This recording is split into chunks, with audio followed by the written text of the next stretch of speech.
the beginning, there was nothing. And then there was the Drunken Peasants Podcast. I gotta get away with this. No! Say, man, you got a joint? No, not on me, man. I don't have facts to back this up. It'd be a lot cooler if you did. That's true. Sometimes I cry. Oh! Lick my butthole, he laughed. From the strangest corners of the internet, here to bring you opinions of the world from an altered perspective. Here are your hosts, the Drunken Peasants. Hello, everybody. Welcome to the Drunken Peasants Podcast, episode 1077. Doing it live. 1077. And we're back. We've got Andrew Rivers in the studio, and we've got Jeff Holiday. It's a. Excuse me. Jim Loop. I'm Jim Loop. Jim Loop. Jim Loop. That's right. You look a lot like Tim Pool. No, that guy. He's been ripping me off for years. It's a bunch of bullshit. Everybody knows.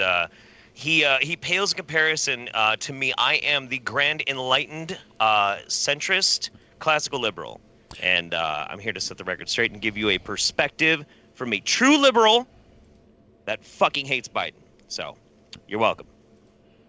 If all you white, progressive, neoconservative liberals formed a group and you were all the same, would you go by pales in comparison? God damn it.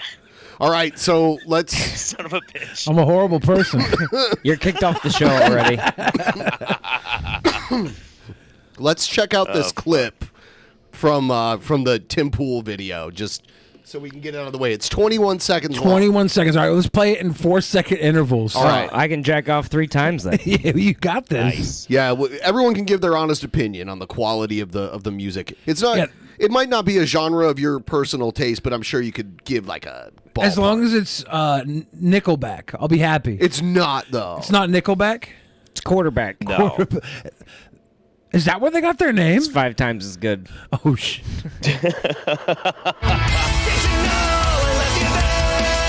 Oh, wait. It sounds like emo pop punkish kind of shit.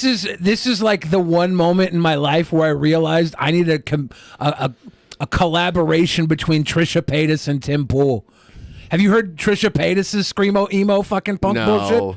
Oh, Yes, it's so much better than this, but the two of them together, that would be my happy place. Oh my God. Actually, I thought I was your happy place. You are until that happens. Okay. You're my refuge. Thank you. You're my light in the darkness.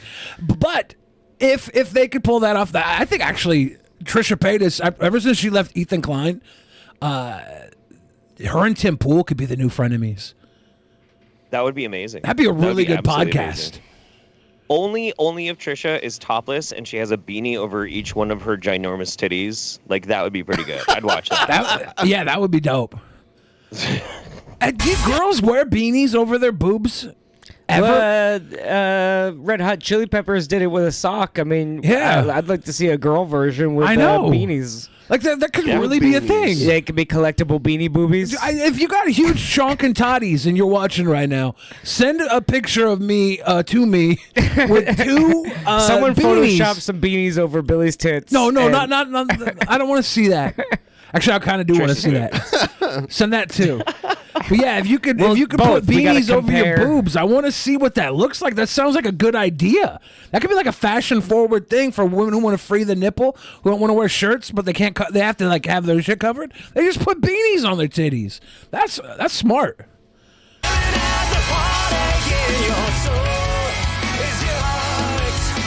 So this sounds like it came out in like 2004. 2003. Was this the type of music you listened to in 2004? Not really me. I played in a band that was like an adjacent genre to this, but not exactly like this. This is like, I would categorize it as more emo-ish. You know what's fucking weird, too, is the drummer that he got for his album is the former Offspring drummer that got fired for being an anti-vaxxer. That's true. That's 100% true. Look it up. It's like when true, Ben Shapiro swooped up the girl Gina from Star Carano. Wars. Yeah. Yeah. He was like, the liberals' failures will be my gains. Have you I know we got to get back to this in a second, but like, have you guys seen the trailer or the still images for the new Gina Carano movie? It's so fucking crazy. Is it the Ben Shapiro movie or? I thought it was like a Breitbart production, but like it's all about Joe Biden and he like sniffs women and she's a Secret Service agent. Are you and, serious? Like, I'm fucking dead Does he serious, not sniff women though? He sniffs. Well, I don't know if you call them women. Those are little kids. Well, I've seen him sniff women too. Okay, good. He's a non-discriminatory sniffer. Yeah. Okay, he just sniffs I've seen up him and down sniff the grown aisle. women, Have you ever too. seen him sniff a guy? No. I think I did actually. I think I did see him sniff one dude. It was probably And then Hunter, he- right? And then he was like dry humping Hillary Clinton the one time. He had her like in that dry hump hug kind of thing. Yeah. Dry is the operative word on that one. Jesus fucking Christ. Oh my god. Yeah. Dry as it gets. You could runs light a in the matchstick family. against their crotches. It was outside of like an airplane. It was like an airplane runway. He was like hugging Yeah, on yeah. Hillary. Hunter and Hillary. Biden, big sniffer and snorter. Yeah. Yeah, He's my hero. He's kind of charming. Here's the thing. If you have all the privilege in the world and you run around doing my shit, I'm pissed. He destroyed Jordan cracking Peterson. whores is my shit. He destroyed Jordan Peterson at Actual Mania. That's true. We put them up against each other because they kind of somewhat resemble each other. They have a weird similarity. And everyone voted. We played all the weird Hunter Biden videos of him smoking crack and stuff. The crowd loved it. Of course they loved it. That's our shit. That's like when somebody goes into like your hometown, like when a wrestler comes to Seattle and they're like, I'm here in Seattle, Washington. Everybody's Yeah, going to cheap cheer. pop. We're all going to cheer for cracking whores. Cheapest of fucking pops.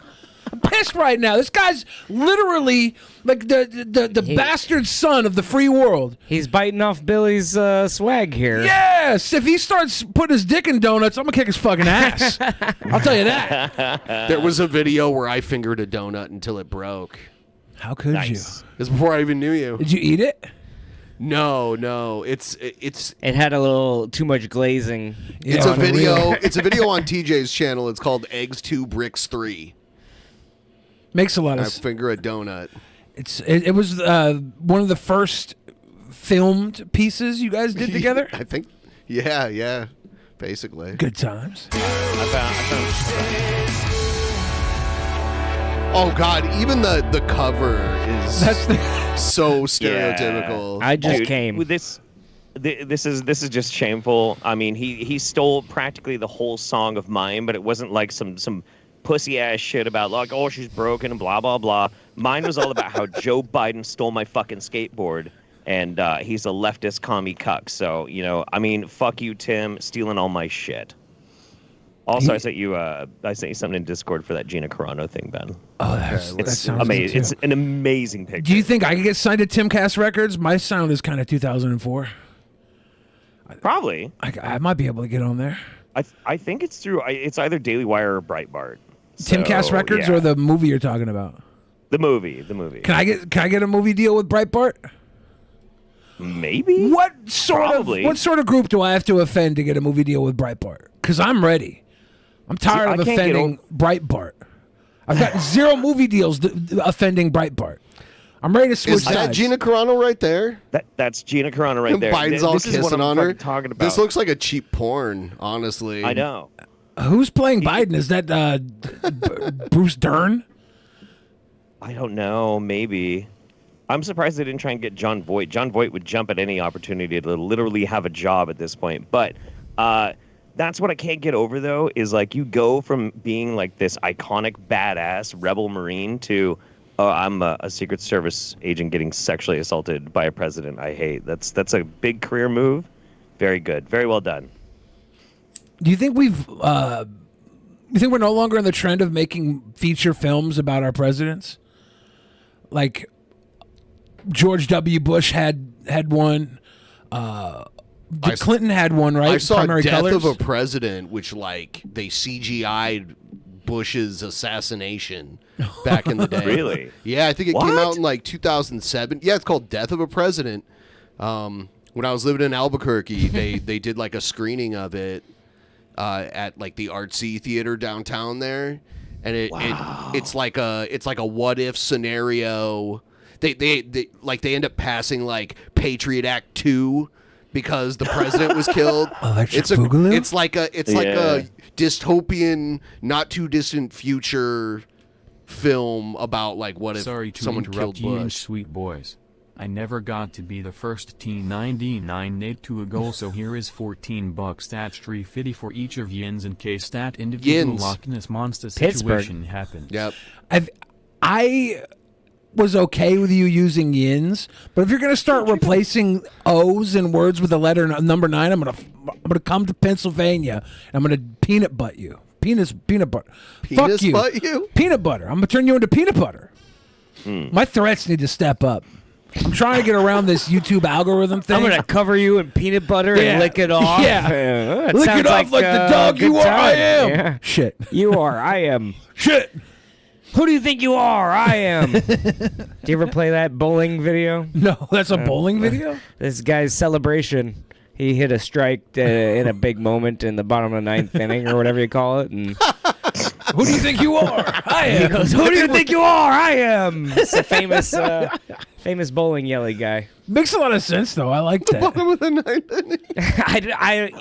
inning. Frame? What are they? Yeah, they are okay. frames. Yeah. It was like bowling and baseball. Well, they're both boring as shit. And hope all 4 sweet boys are doing well. Today has been hard for me, but let's have a fun time anyway. Time to continue the tip train. Choo choo. Choo choo. Love for all you sweet boys. Peace and love, egghead. Have a better day and a even better tomorrow. Yeah, don't go to a baseball game stoned. That's a bad idea because sometimes time slows down and then you're like, baseball game. Oh, and then they'll fuck with you and go into like the 13th inning. Yeah. You're like, what is going on? I've been here for 17 years. I think I'm dead. Oh, is every night turn back the clock night? Joe went to a baseball game. It was the Yankees versus the Mariners, and it literally got to the 13th. Oh, inning. yeah, that game was exciting. Yeah. This is my conspiracy. I think they're going to make the playoffs this year. They are. Crazy. If they just like keep it where it is now, they'll make it for sure. Yeah. When's the last time they were in the playoffs? 20 years. Has it really been 20 for the playoffs? 2001. And I agree, baseball is boring, but I still enjoy going to the games and getting hammered and like. Yeah. 2001 was the last time? Yeah. It's a fun thing because you don't have to pay fully attention because it moves so slow. Yes. Yeah. Yeah, 20 years. Every season, you're like, I'm not falling for it again, and I don't care. And then this year, they literally fought another team and went on a 15-game win streak. And you're like, I love this team. They beat the Yankees 4 games out of 6. Yeah. Which is crazy. Yeah. Damn. And it's going to end in sadness. Game 161. I'm pinning yarn to my cardboard wall, and I'm going, okay, if the Astros lose and a meteor hits Yankee Stadium and they add 14 more playoff spots, I think we got a shot, you know? Right. And then I jerk off with my tears. The reason why I really like baseball, I mean, I can't watch baseball on TV at all, but going to like a local baseball game is like $4. Whereas if you want to go to like a football game, it's like $65 a ticket. It's insane. And I mean, you're paying out the ass for beer, but everybody smuggles in liquor anyway, so who gives a shit? And you get to hang out with a bunch of spicy lesbians because for some reason lesbians love baseball. I don't know what that is. A league of their own. They're always so many baseball lesbian fans. It's a league weird. of their own. Every lesbian came to their fruition, their sexual fruition, watching A League of Their Own. Because they saw Madonna, Rosie O'Donnell. O'Donnell. Rosie. Yep. They saw Gina Davis. Yeah, Gina Davis. And then there was the little blonde girl that was Gina Davis's younger sister. Tank Girl. Tank Girl. Yeah. Puts them all over the top. And then you got Tom Hanks walking in. He's like everybody's. He pisses for like 5 minutes. And that's when they're like, yeah, I don't even want men anymore. Okay. He's like a drunk and he yells at all of them. Yeah. And he pisses for like 5 minutes straight. Yeah. And then every woman who watches that is a lesbian realizes there's a sisterhood if I just give up Tom Hanks. There's literally a scene. It was so cool that you got Jonathan Davis on the show. I love your Thank you. collaboration with Linkin Park. There's literally a scene where he's like passed out drunk, and he just like gets up and walks into the corner of the dugout and just pisses in front of all of them, and they're all like watching it. they're not like turning away in horror. Of course they're not. They're women. And then at the end they go, "Whoa, that was some good peeing." Yeah. I remember that line. I'm like, wow. They do not fucking no. They do not say that. They do. They do. Shut the fuck up. No way. I'm pretty sure. And then Jimmy Fallon comes in and gives them a Tesla. I've seen it too. I've seen it too. I've seen it. I know. There is absolutely no way that's a real fucking line in a movie. Check under the base. They lift up their base and there's a car underneath there. Yeah. Yeah. It's like Oprah coming in. Speaking of lesbians. Whoa. What? Gayle Oprah? King was her friend. Mm-hmm. They were really good friends. Sure. If I had a butler named Stedman, I'd not marry him too. Okay? That's not a gay thing. Okay. I didn't mean to offend you over here. I'm so mad right now. There's three things I know. There's no lesbian television show. I'm not going to play the video of it. Yeah. But I'm going to play the clip and you'll hear the audio. Wait, that was some good peeing. Right there.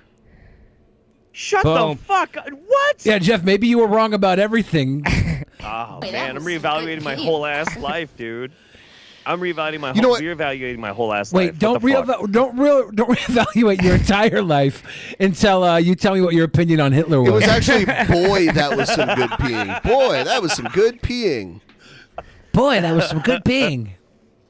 Oh, man. Jesus fucking Christ. There's a League of Their Own television show out now. Yeah, I saw that, actually. I haven't watched it. I just heard about it, and I was. Is that why it was on your mind? Not specifically. It makes a lot of sense that that's what would spud all lesbians, but I was looking up Rosie O'Donnell's IMDb the other night. Fool dressed like that, it would be epic as hell. That's also first time donating. Love the show. Been watching since the beginning. Thank you.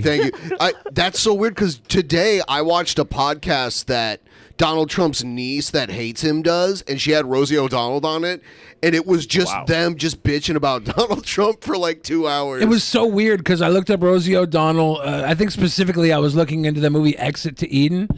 And I was just thinking about that. And then completely independent. Where she's wearing like bondage gear? Yeah, with Dan Aykroyd. That is so weird. And then, you know who wrote that? Anne Rice wrote the book that movie is based on. Interesting. She used to write like BDSM fiction. She would.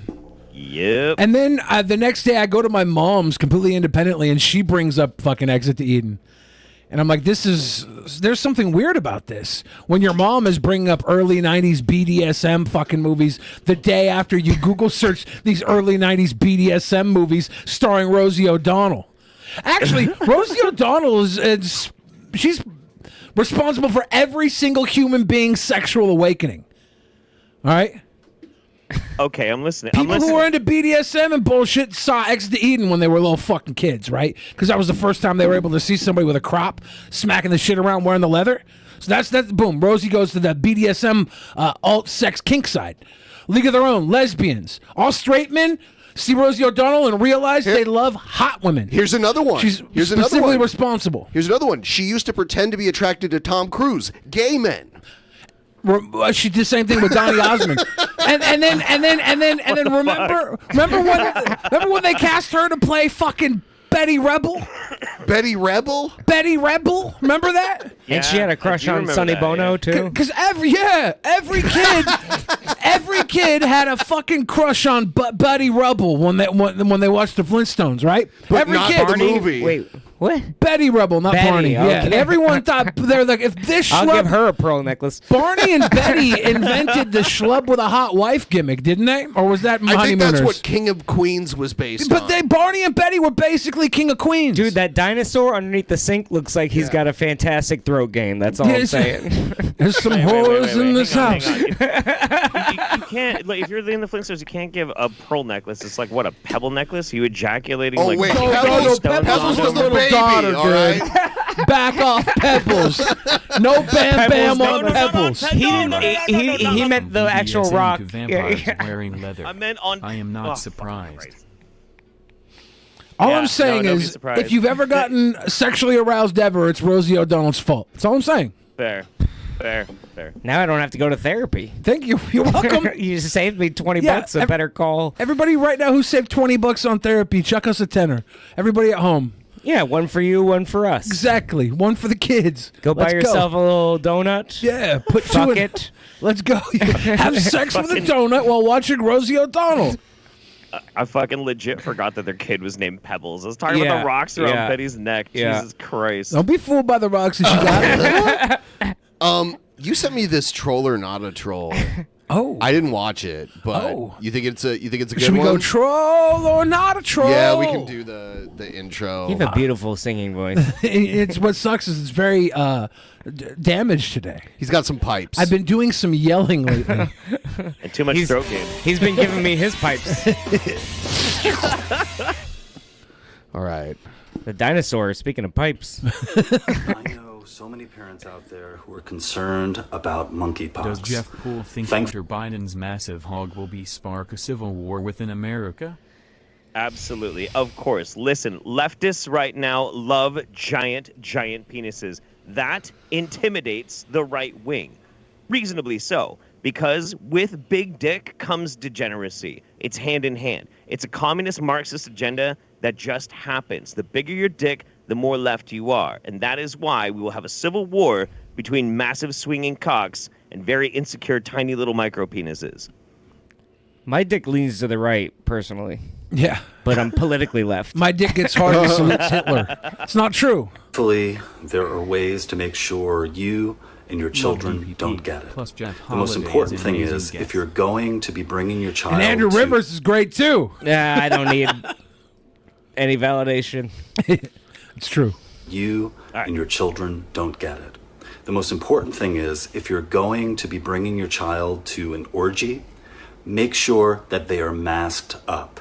Also, make sure that they are not sharing personal items with the other people at the orgy. And another really important thing is to be continuously washing your hands. So if you do that, you don't have to worry about your toddler, your infant, or anybody in your household getting monkeypox. It's that easy. Do it. Be safe out there. And more importantly, have fun. Troll. Was there anything in the video that was fallacy? Like, if you're at an orgy and you wash your hands, are you going to get monkeypox? Or was that all bad information? I didn't listen to a word he said. I was typing in the chat, honestly. I know. He was just talking about bringing your kids to the orgy. If you're worried about monkeypox. That is an obvious fucking troll. Obvious troll. But, I mean, like, as far as was there anything non-factual? Yeah. I mean, like, you should probably, if you're really worried about monkeypox, don't go to an orgy. Just don't. Just don't. Am I orgy shaming? Not really. But if you feel that I am, kiss my ass. So, is it orgy shaming if I say also don't bring your kids to the orgy? Oh, no. Yeah, definitely shouldn't do that ever.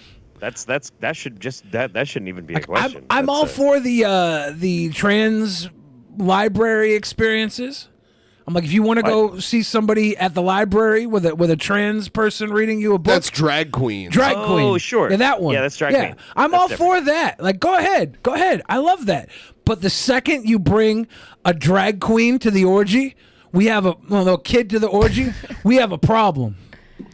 We have a serious problem. All this library stuff is silly. Like, just because something's in a book doesn't mean the kid's going to grow up to do it. I mean, I read Calvin and Hobbes as a kid. I've never peed on a Chevy. You know? You haven't? No. True. Fords only. Okay. Yeah. I piss on a lot of things.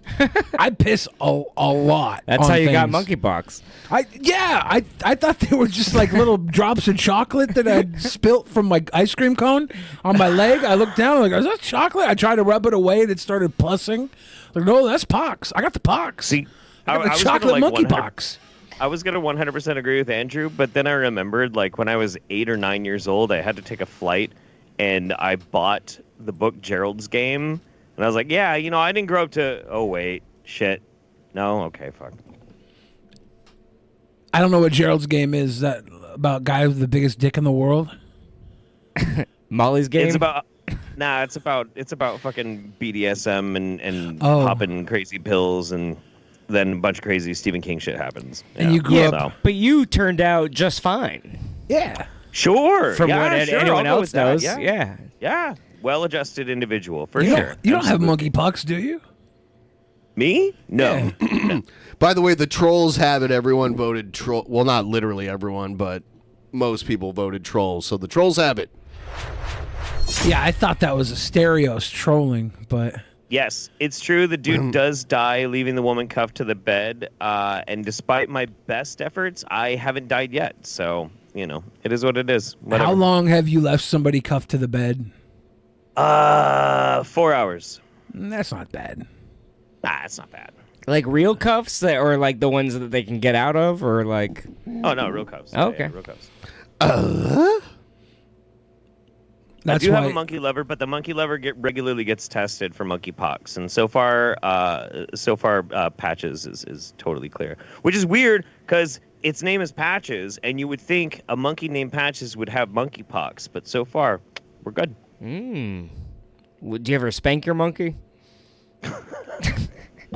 I'm not comfortable pursuing this line of questioning. You ever anymore. jerk off? Oh, I was pleading the fifth. You ever have like a friend with a capuchin monkey? What? Those little like No, those never had those toy monkeys that people run around with. With the symbols? No, like the actual That's what I was monkeys. Yeah, thinking. they're the small little like monkeys. Like I had some friends that had them, and the monkeys have to wear diapers. Oh, I've seen it on TikTok. Yeah, those The guys one, will the one shit. famous guy, his monkey passed away. Oh, that's sad. R.I.P. You know another animal that shits everywhere that people keep for pets is sugar gliders. Those things will I shit. never thought they would shit everywhere. Oh, yeah. Yeah. Interesting. And they're nocturnal and they're very active at night. You basically have to give them their own room to kind of wreak havoc in. I was at a bar and a woman pulled a sugar glider out of her pocket. You think her pocket was full of shit? Maybe. Probably. A sugar glider should not be brought Always to a a great bar. show, guys. And love you, Jeff. I can't wait for the roundup. Yeah, Thank Thursday. you, Mythic We're doing Templar. it Thursday. I got shit to do this weekend, so we're doing it Thursday. Thursday. Look, monkeys as pets are fucking terrible. Monkeys are disgusting. They're fucking foul. And I know some people are like, I love my monkey. I don't care. Your monkey's fucking disgusting. It's fucking vile. It's a wild animal. You shouldn't have them as pets first and You can foremost. train it but to like also- steal someone's wallet. Do you know how intolerant that sounds, Jeff? If you switch Yeah. your monkey with anybody's sexual preference, you sound like a monster. Listen, this is my enlightened centrist take. Okay, monkeys belong, especially capuchin monkeys, belong in Egypt. With a guy with one of those cranky music boxes, stealing Yeah, the organ wallets grinder. out of tourists. Yeah, The an organ organ grinder. grinder. Stealing the wallets out of white tourists and shit. And then also eating all of your dates to make sure that they're not poisoned before Yeah. you eat them and you Yeah. fucking die. Yeah. Which dates? We're appropriating monkey culture. A lady you're taking out for the evening. If you Right. eat one of those, The monkey you'll die. eats I your thought- No, those little fruit snacks. Oh, Yeah. oh yeah. Remember the monkey that stole that little kid on a bicycle? Yes. That was psycho. It was on a motorcycle. Yeah, the monkey was on a mini- motorcycle and rides off with the little kid. Monkeys on a motorcycle. Great band. That shouldn't exist. There's a part of this world where NFTs are the real world, and that fucking scares me. That scares me. I don't Are like we gonna it. go Planet of the Monkeys now? We're pretty close. we're pretty fucking. Actually, I don't want to sound intolerant or racist, so I'm gonna back that up. We, Well, you have been as talking a about people- monkeys for the last. Yeah, we as a people, white people are like monkeys. Fuck. Good save. Good save. No, it's a good save. No, it's good. It's good. It's a good save. We'll Yeah, chop well this done. up and make it racist later. Don't worry about it. They will. They always do. You know what's weird though is like everybody always talks about like the Planet of the Apes, Rise of the Planet of the Apes, and shit like that. I don't really think the threat is from apes. I think it's from fucking birds. Birds are fucking hella smart, man. Especially like some of those birds that like live fucking forever. They can fucking talk. They can use complex tools and shit. Crows, yeah. Crows are fucking hella smart. You dude. like leaving Mind of gifts birds. on your deck, and they'll come back to you and bring you like shiny objects. And I will. stuff. I will say something. You know, you always fear. You always fear like the big bad dude, right? But it's usually the person who's covertly operating that can get you before you even know it, right? That's right. Yeah. So birds, they used to be the dinosaurs. Right. And now they're these little fuckers that stare at you and steal your bread. They're flying under the radar. Yeah, 100%. Literally. 100%. And they can poop from 100 yards up and land on the back of your head like it's nothing. Everybody says dolphins are the second most intelligent being on Earth, and I think they only say that because you can fuck a dolphin. Well, dolphins fuck you, isn't that? They will, yeah.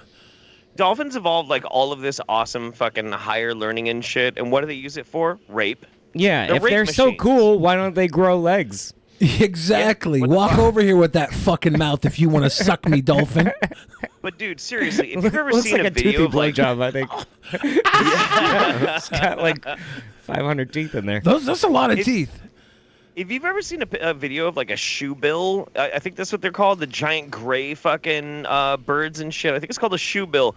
That motherfucker's planning something. Like they are spooky fucking dinosaurs and shit. I'm Googling shoebill right now because I need to know what the fuck a shoebill is. Pelican, good throat game. Throat game.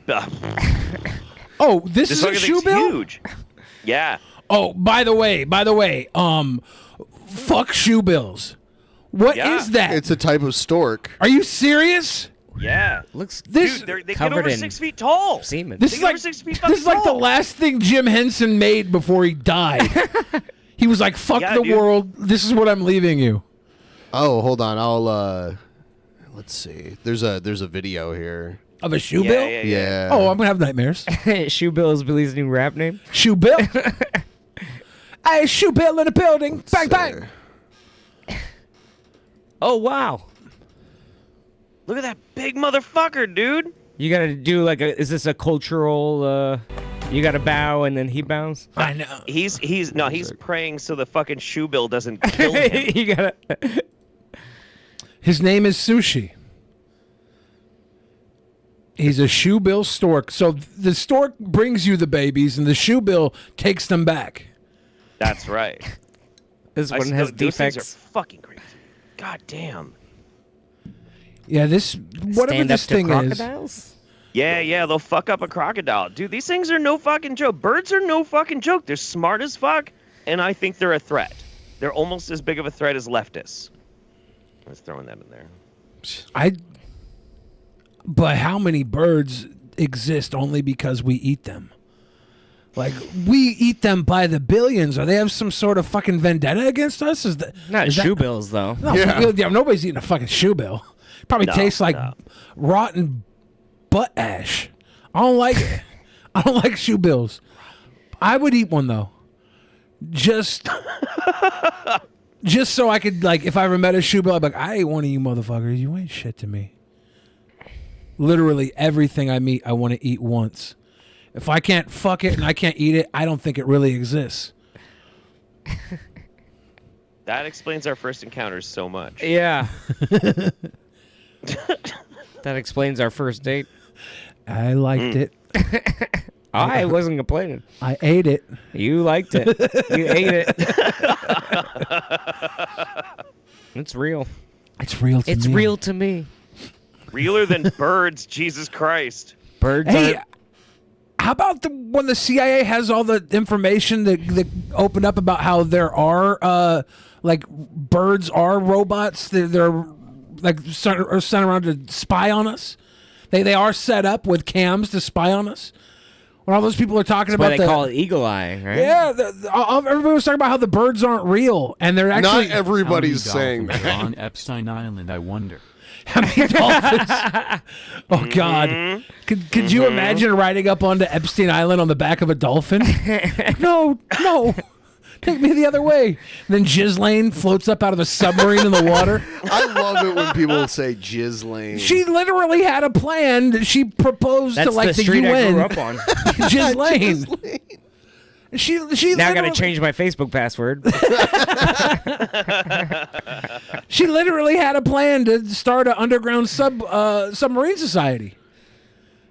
That's amazing. Really? Ghislaine Maxwell was pitching it to like I don't know, a TED Talk UN thing. She wanted like a Sea Org, like the Scientologists have. Yeah, she wanted to live off grid underwater, so there was no federal or maritime law would be all that mattered.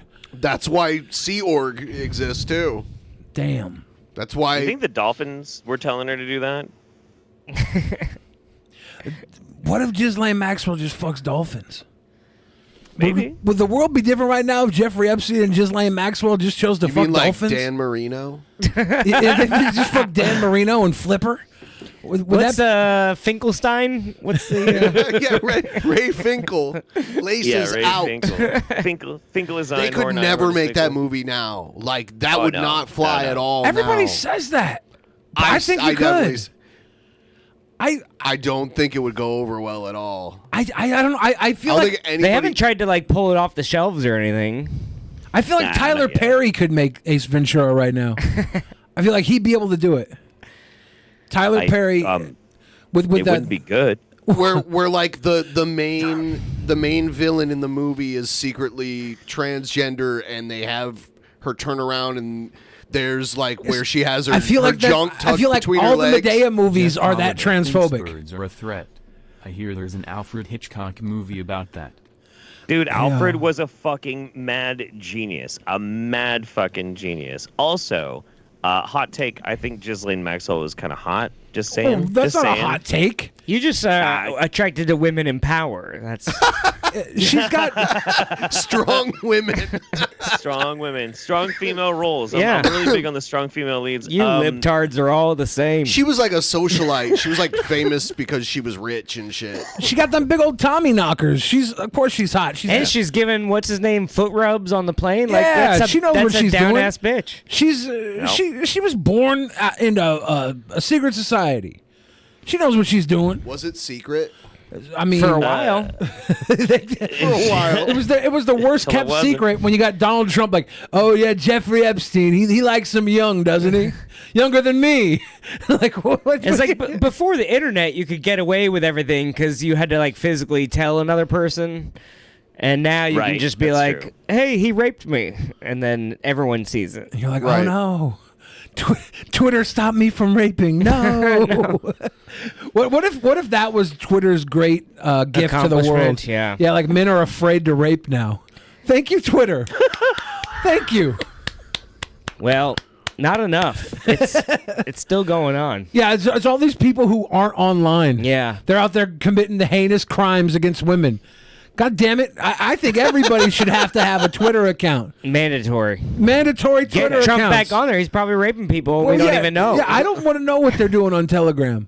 All right, put Trump back on Twitter right now. No, he's on Truth Social. Oh, Truth Social. Truth Social. Yeah, I don't know what they're doing over there on that Truth was a dating Social. site, but It's like Woodstock 99 over there. Matter of fact, Twitter right now is going to be personally held responsible for any more crimes Trump commits when he's not on their platform.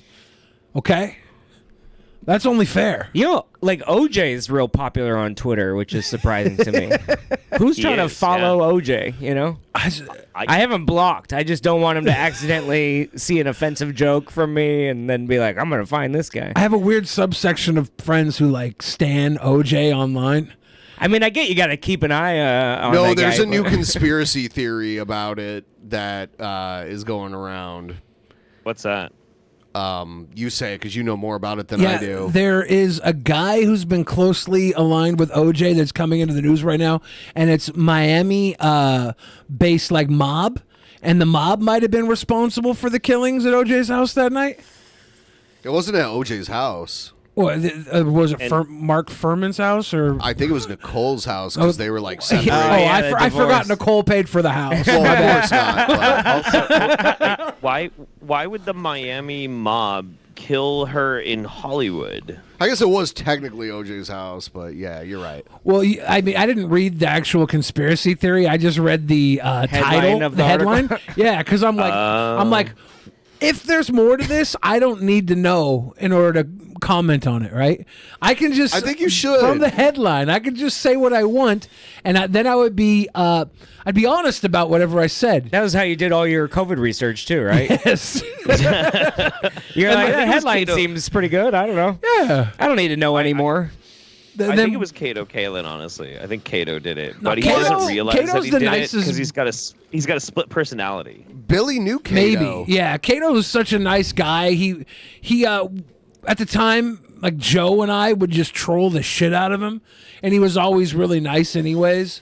I felt bad. Joe was particularly mean to Kato Kalin one night. What a weird way to get famous. What, being Kato Kalin, yeah, being on O.J. Simpson's couch? Yeah, and well, he had to testify, and that was about it. Cast iron couch? Yeah, the cast iron couch. I don't know, some kind of metal. That might have been the biggest casting couch of all time. O.J. Simpson's couch.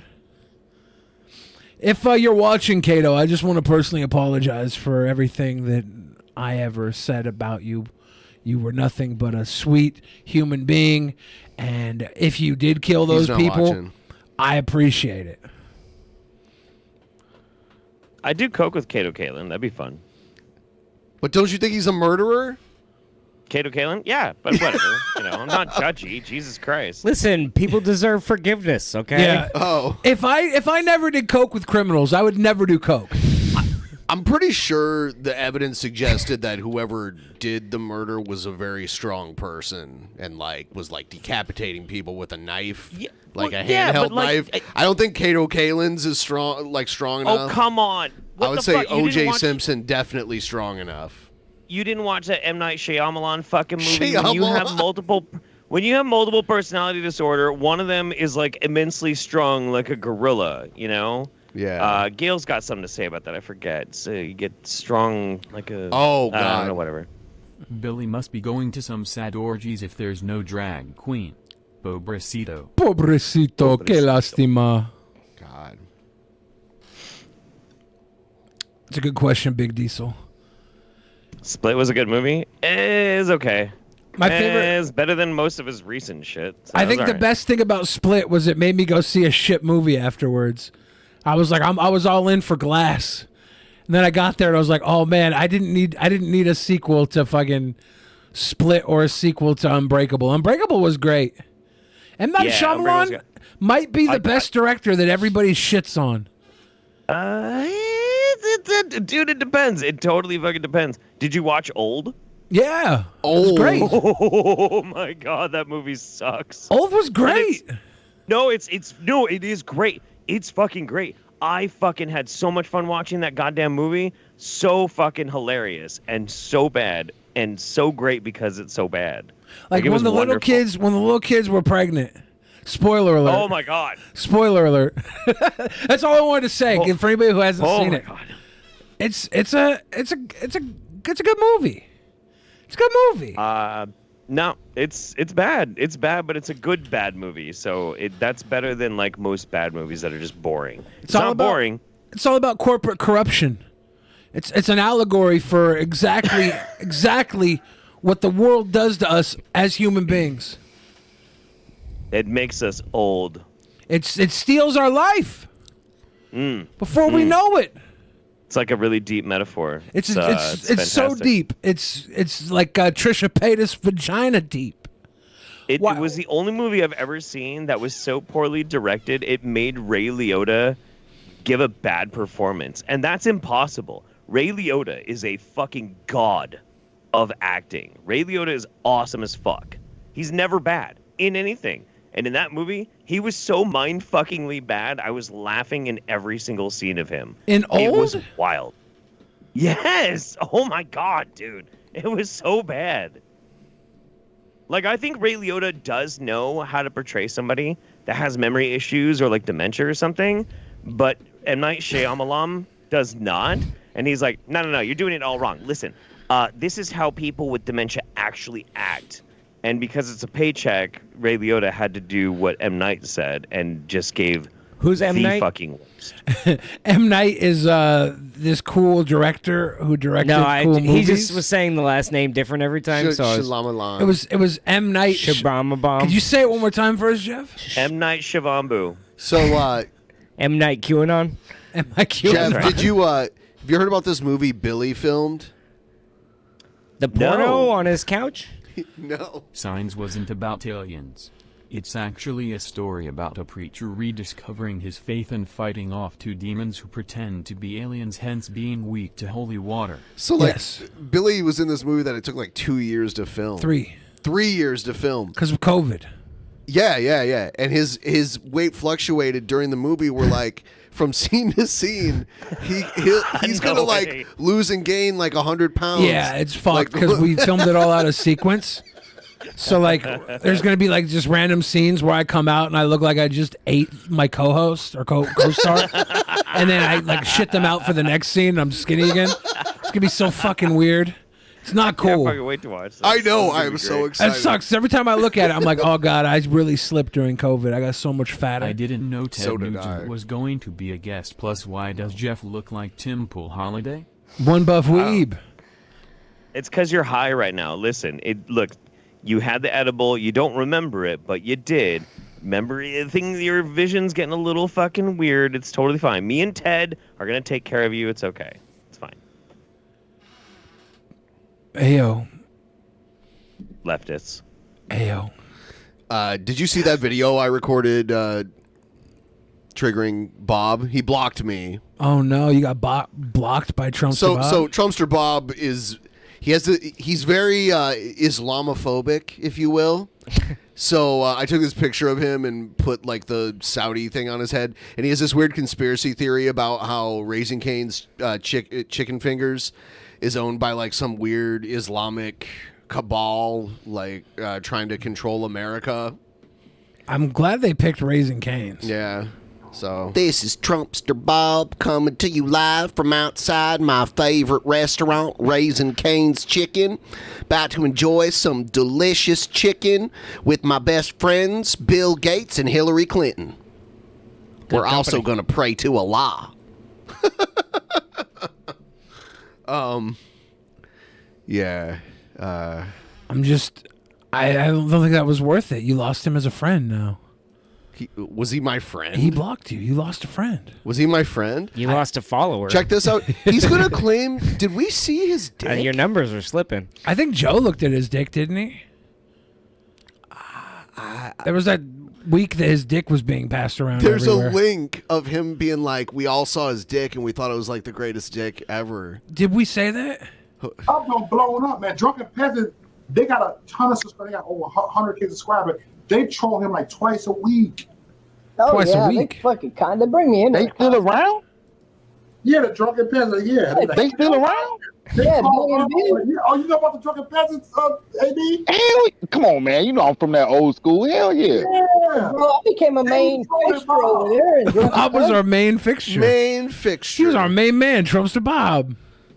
Like, everybody in Drunken Peasants. My confidence going up. So why do you like buttholes so much? I Good really question. don't. I don't like anal sex, and I don't like buttholes. But he has a thing that he has called the Trumpster Bob Butthole Challenge. Yeah, and he wants to get into like a Zoom call with you and spread your butt yeah, cheeks. you just have to spread your asshole open so that he To can prove tell that whether or you're not not gay. Yeah, That's it? yeah. To prove that you're not gay. I don't need proof not to be Let gay. this man examine your rectum. I would rather have the world think I might be gay. I want to be ambiguous. What's wrong with being gay? Nothing. Is Raising Cane's a law? What about OX Snatch? That's the only way T-Bob to prove they Yeah, are that was Muslim. bad. He said Alexandria Ocasio-Cortez's was a secret Muslim, and to prove that she wasn't, she needed to show her unmutilated vagina to him. Like, he has some very weird ways to certify A for people. effort, you know? He's insane. I mean... Yeah. Hey, Natalie Portman, I think you're a secret Muslim. If you're not, you'll suck my dick dry. He got arrested on a live stream. Does that work? Not yet. Oh, do you have Natalie's number? I want to try that. Yeah, 1 second. Yeah. He called the police and cussed them out, and then they came and arrested him during a live stream. And while they were knocking on his door, he was trying to smoke all of his weed because it's illegal where he lives. So he's like on stream trying to smoke all his weed really quick before he opens the door for him. He's a psycho. And then they're just going to walk into a weed-filled, smoke-filled room and be like, nothing happened here. Yep. Good thing we don't have video evidence of you. He got catfished by women in Africa, too. Did he send them like money? He tried to. He tried to. Western Union wouldn't let him. They tried to help him, and he cussed them out and called them racist. Funny. I almost got scammed in like my first year of college. I was like 19. Some guy was like, "I'll pay $2,000 for this computer that's only worth $500," and I was like, oh, "What an idiot!" Yeah. And then he sent me like a $2,500 check, and then just because I'm lazy. It took me like 2 weeks to end up mailing him the money back, but by that time, the bank was already like, "This is fake. You're an idiot." And I was like, "Oh, yeah, it seemed too good to be true." Yeah. But it was not me being careful or like smart. It just was complete piece of shit lazy. And like I was like, I'll mail him the rest of the money in a few weeks, you know. Worked out. I think I should have been scammed more in my life because I buy into some stupid shit a lot. And somehow it usually works out. You talk about it a lot, though. Yeah, well, that's everybody else brings it up. I come over here and It's everyone else that brings up buttholes, not I mean, Trumpster at some Bob. point, it did become us asking him about it all the time. But he started it. Yeah. He really started it. Our friend showed Trumpster Bob his butthole.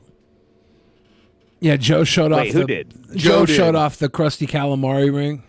Aww. To T-Bob. Yeah, T-Bob had to judge it, and T-Bob said it was not that tight. And T-Bob had to do a lot less work than I did to see Joe's butthole. That's not fair. That's fucked up. Does T-Bob look at a lot of buttholes? Like, I'm not is sure. his opinion on buttholes He important? seems to think it is. He seems to think that he's the authority on buttholes, and he asked to see them. What would you be the authority on? Donuts. I don't rap think so. music. No. I'd probably be the authority on bedwetting. Yeah. Did you wet the bed? I used to. I one time I pissed the bed with a girl in the bed, and when she woke up, I got mad at her and told her to go take a shower, so she thought it was her. Wow. I was like, you need to take a shower. This is gross. Gaslight Billy. Yeah, I had to, because I hadn't pissed the bed for years. Oh, it had been a long. Yeah, it'd been a time. while. So Yeah. it's like, look, right now, what do?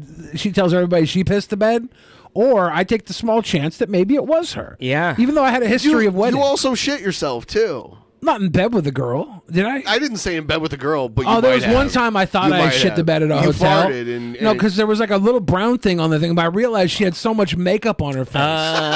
It was the fucking makeup. So I thought I left a little shart down there, but it was just her makeup. Why was her? Wouldn't it be on the pillow? Not all the time. Hey. Not all the time. How would you? I mean, were you like? Don't you, like, picture it. reverse Honestly, upside- it's not good for your mental health. No, I'm just no. I gotta figure this out too. Like, so, like, were you from the downward angle, like titty fucking her and dragging your She was brown probably- eye against her face? Well, You ever see a it wasn't chihuahua poop, it was her walk makeup. across the carpet? There Well, was I mean, no well, poop. why- It was her makeup. But why would you think it was on her face unless you like The had her no, I eat your thought butt the or poop. I thought the poop was on the bed because there was a little brown mark on the bed. And I was like, and she just rolled her face. yeah, into she it. just Okay, laid her okay, face okay. down on the bed. So I All thought right, I had all shat right. the bed, but I realized it was her makeup, and I felt slightly relieved. Maybe that's what happened with the bedwetting. Maybe I it was hope- just yeah. makeup. You know? Yeah, she just melted. makeup. She spilled yellow Her Gatorade in the middle of the snow cone night. melted all night long. Yeah. All I wanted was her to keep the snow cone frozen. I said, You had sex with the ice cream man? yeah, I would. I'd There's- fuck just about anything. there's I got this- car I full of got a ice push cream. pop for him. Yep. There's this story where Billy shit himself while he was driving. Yeah, His that cousin sucked. His cousin was like, "Don't shit." Well, because we went to a movie that had free beer, and it was like IPAs in these bottles. But every time we get one, they'd give us a different type. So I had like 6 or 7 different types of IPA shit in my stomach, and so my stomach was already bad. And then right next door to the place was this really good happy hour with happy hour mac and cheese and all this other All bullshit. this talk about buttholes is reminding me of that preacher from Harlem kept talking about gay people having Flamin' a butthole. butthole from way back Flamin' in butthole, the day. yeah. It's from the hot yeah, Cheetos yeah. and Takis. It's my ringtone. I I don't know if it actually counts as pooping while driving. I don't He know. does poop, but he did poop. Oh, yeah, but yeah, he did poop and drive. No. Oh no, I'm saying with me, I had a friend visit me that I hadn't seen in years and years and years, and he gave me way too much fucking cocaine, and we're driving, we're like fucking tearing ass down the road, and my stomach went totally fucking topsy-turvy, and I don't think I shat. But I think one of my farts got close enough that it almost counted. You had a almost bubbler? counted. I had a bubbler, and we had to go and we had to stop at this like total hick place, this truck stop. And so we're over at the truck stop. We're parked and everything. Everything seems to be fine. Problem is, while I'm having this explosive cocaine-induced diarrhea, this is like fucking 17 years ago, he kicks open the door to the stall with a CD case, and it's Seal. Because for some reason I had a Seal CD in my car, and it's got lines on it. And he's like, more, and makes me do a line while I'm having cocaine shits on the Funny, toilet. Seal's face has a line on it, too. Oh, no. A few. Oh, no. No. His wrinkles, his forehead, when It's he unfurls his brow. That's what I meant. Seal's furrowed brow. That's what we're talking about. Yeah.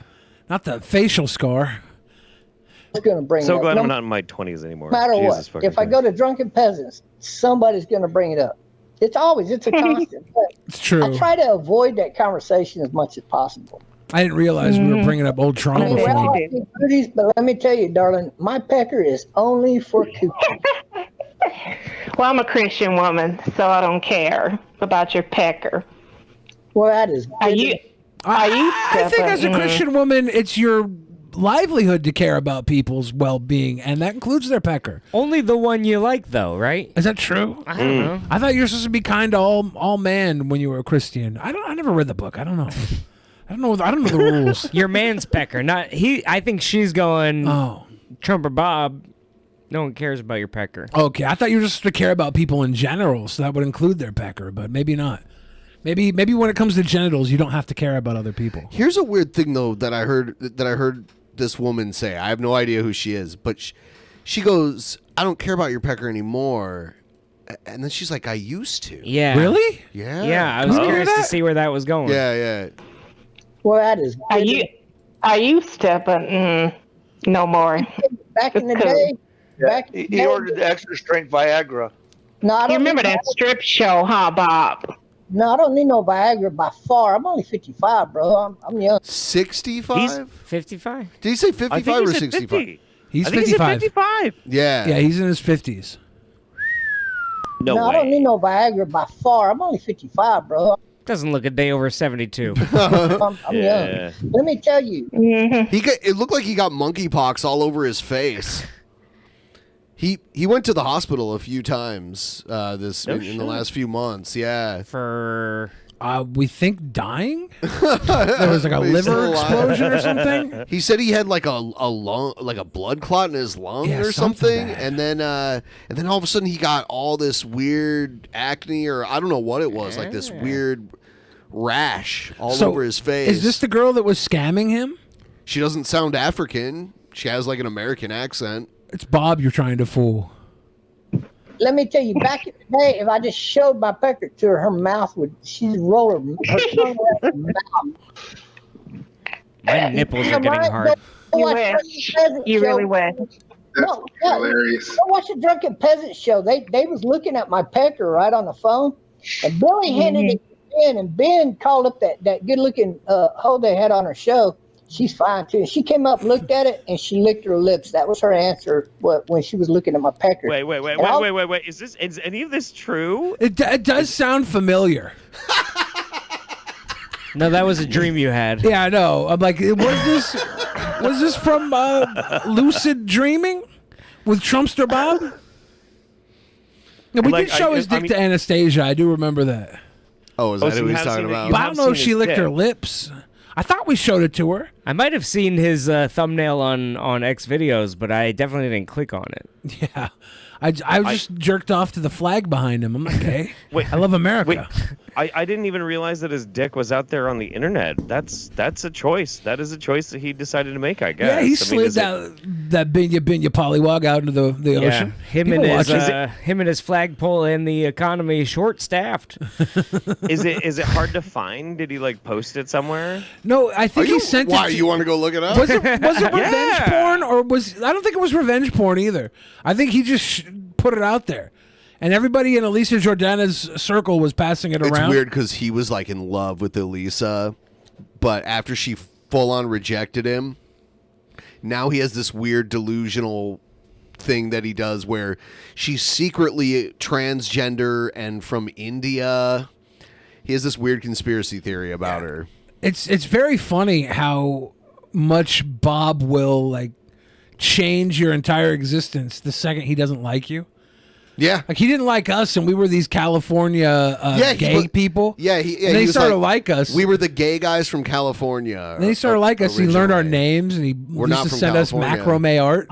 I liked it. I liked it when Trumpster Bob was like rating the episodes, and like he was standing, and it was so wholesome, and it was cool. And like I wish that Bob would have maintained. Like I would have been really happy with that. It sucks that he slipped back into the darkness. Into the darkness. Oh, wait a minute. I rated my Pecker at a 10. I swear to God, to this day. We rated his 10. His Pecker at a 10. Out of 10? Did we? Yeah. Did you? Okay, I know we didn't do that. No. There's no way we would even jokingly say that, is there? No. Would you jokingly give Trumpster Bob a 10 on his dick? Now I feel like... Was he holding you at gunpoint? I mean... I don't even know if I would do it then. You'd be like, I'd be like, fucking shoot me then. You got a couple bulletproof vests on you. Yeah, the chances I survive high enough. Yeah. I'm not gonna give you a fucking 10 on your dick rating just because you have a gun to my head. You better put that dick to my head. Well, some of the DP community is gonna find me this picture. I'm gonna see it. Everybody send Jeff the salacious Schwanz pic. Yeah. Andrew, do you want to see it as well? No, I'm okay. Okay, don't send it to Andrew Rivers. It's a level 10 Pecker though. Are Do you sure? send it to Jeff Holiday. Yeah. Do send it to Jeff Holiday. I want to know what kind of power levels he's rocking. I mean, is he got his face in it? I mean, you can do amazing things with Photoshop these days. They need to have a Snapchat filter just for your dick. Right? Put bunny ears on it? Well, I mean, make it look, put veins on it. Or dog ears. Make it look honkin' chonkin'. Sure. Make it look like those scary faces they put on, and the ones that make you look old. You know. Yeah. I just want you could smooth your dick out. I want make it look. I want my dick to look like it can throw again. a Super Bowl touchdown pass. You know. I want one of those filters on my dick. The Tom Brady cock. Tom Brady cock. Give me that. Give me that cock. You got to eat avocado ice cream. Does he eat that? Yeah, it's Tom Brady. Notoriously, like, only eats 2 strawberries per month or whatever. You know, like a strict thing. Really? I don't know. I Is that believe true? it. That's what he says. Huh. Avocado ice cream. I believe it. It sounds like something he'd do. I've seen avocado ice cream, and I'm like, why would I eat that? My brother used to buy, like, lavender ice cream, and I was like, what the fuck? I used to get lavender honey. What was it? I had lavender chocolate. At Molly Moon's had a really good lavender ice cream. Molly Moon's in Seattle. If anybody's ever here, go to Molly Moon's, get the lavender ice cream cone. It's very good. It's the best ice cream of all time. Pretty good. Maybe it's good. How did they get so famous for just ice cream?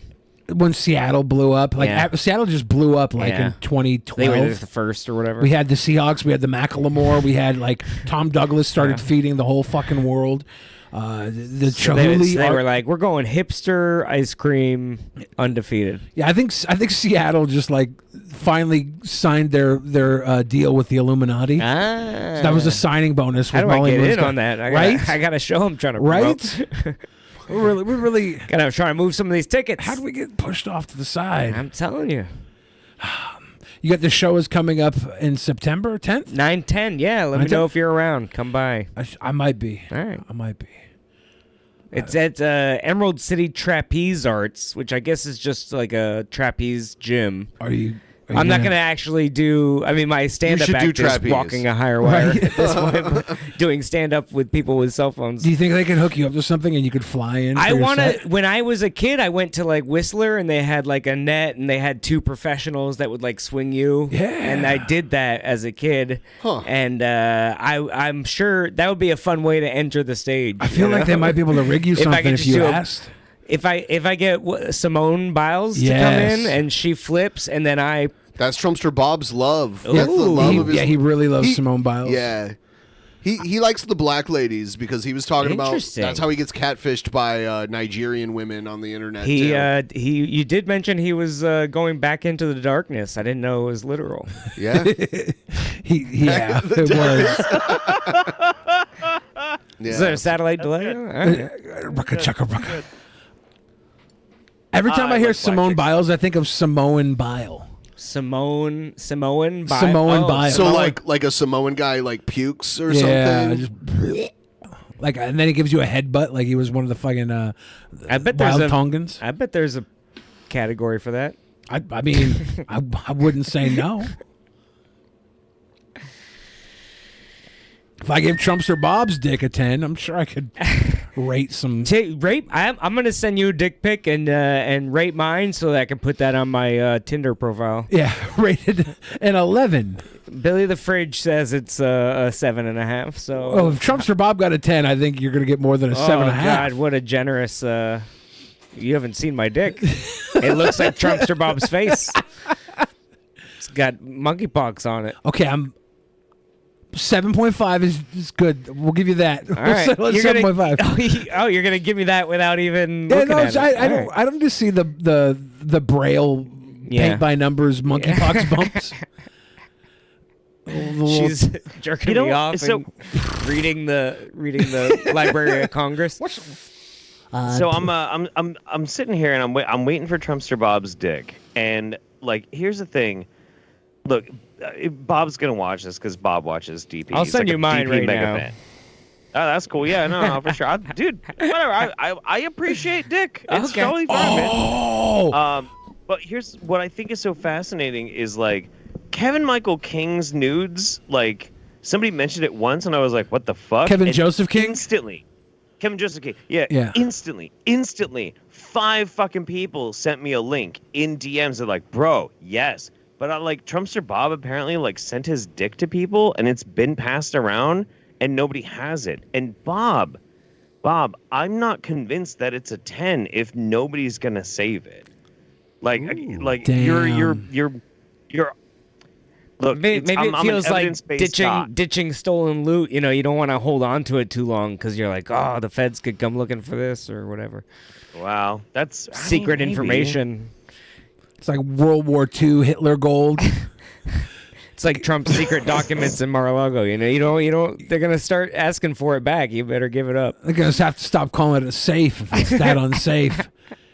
And the president. Do I want to see Willem Dafoe's dick? I've seen Willem Dafoe's dick. I know what you're talking Willem about. Dafoe's got a. Is that the American Idol? William Hung. Which you would think William Dafoe would have been William Hung with that fucking slapper he has. Yeah. Mm-hmm. His dick danced to Charleston. All right. I thought that was dick's a better singer than William Hung. Yeah. His Schwanz was a fucking limp Pringles can. You guys do know the urban legend, which is actually a confirmed urban legend about Willem Dafoe's dick and the movie on the Antichrist, set of right? Antichrist, where they had to get a stunt double with a smaller dick. Yes, to play his dick.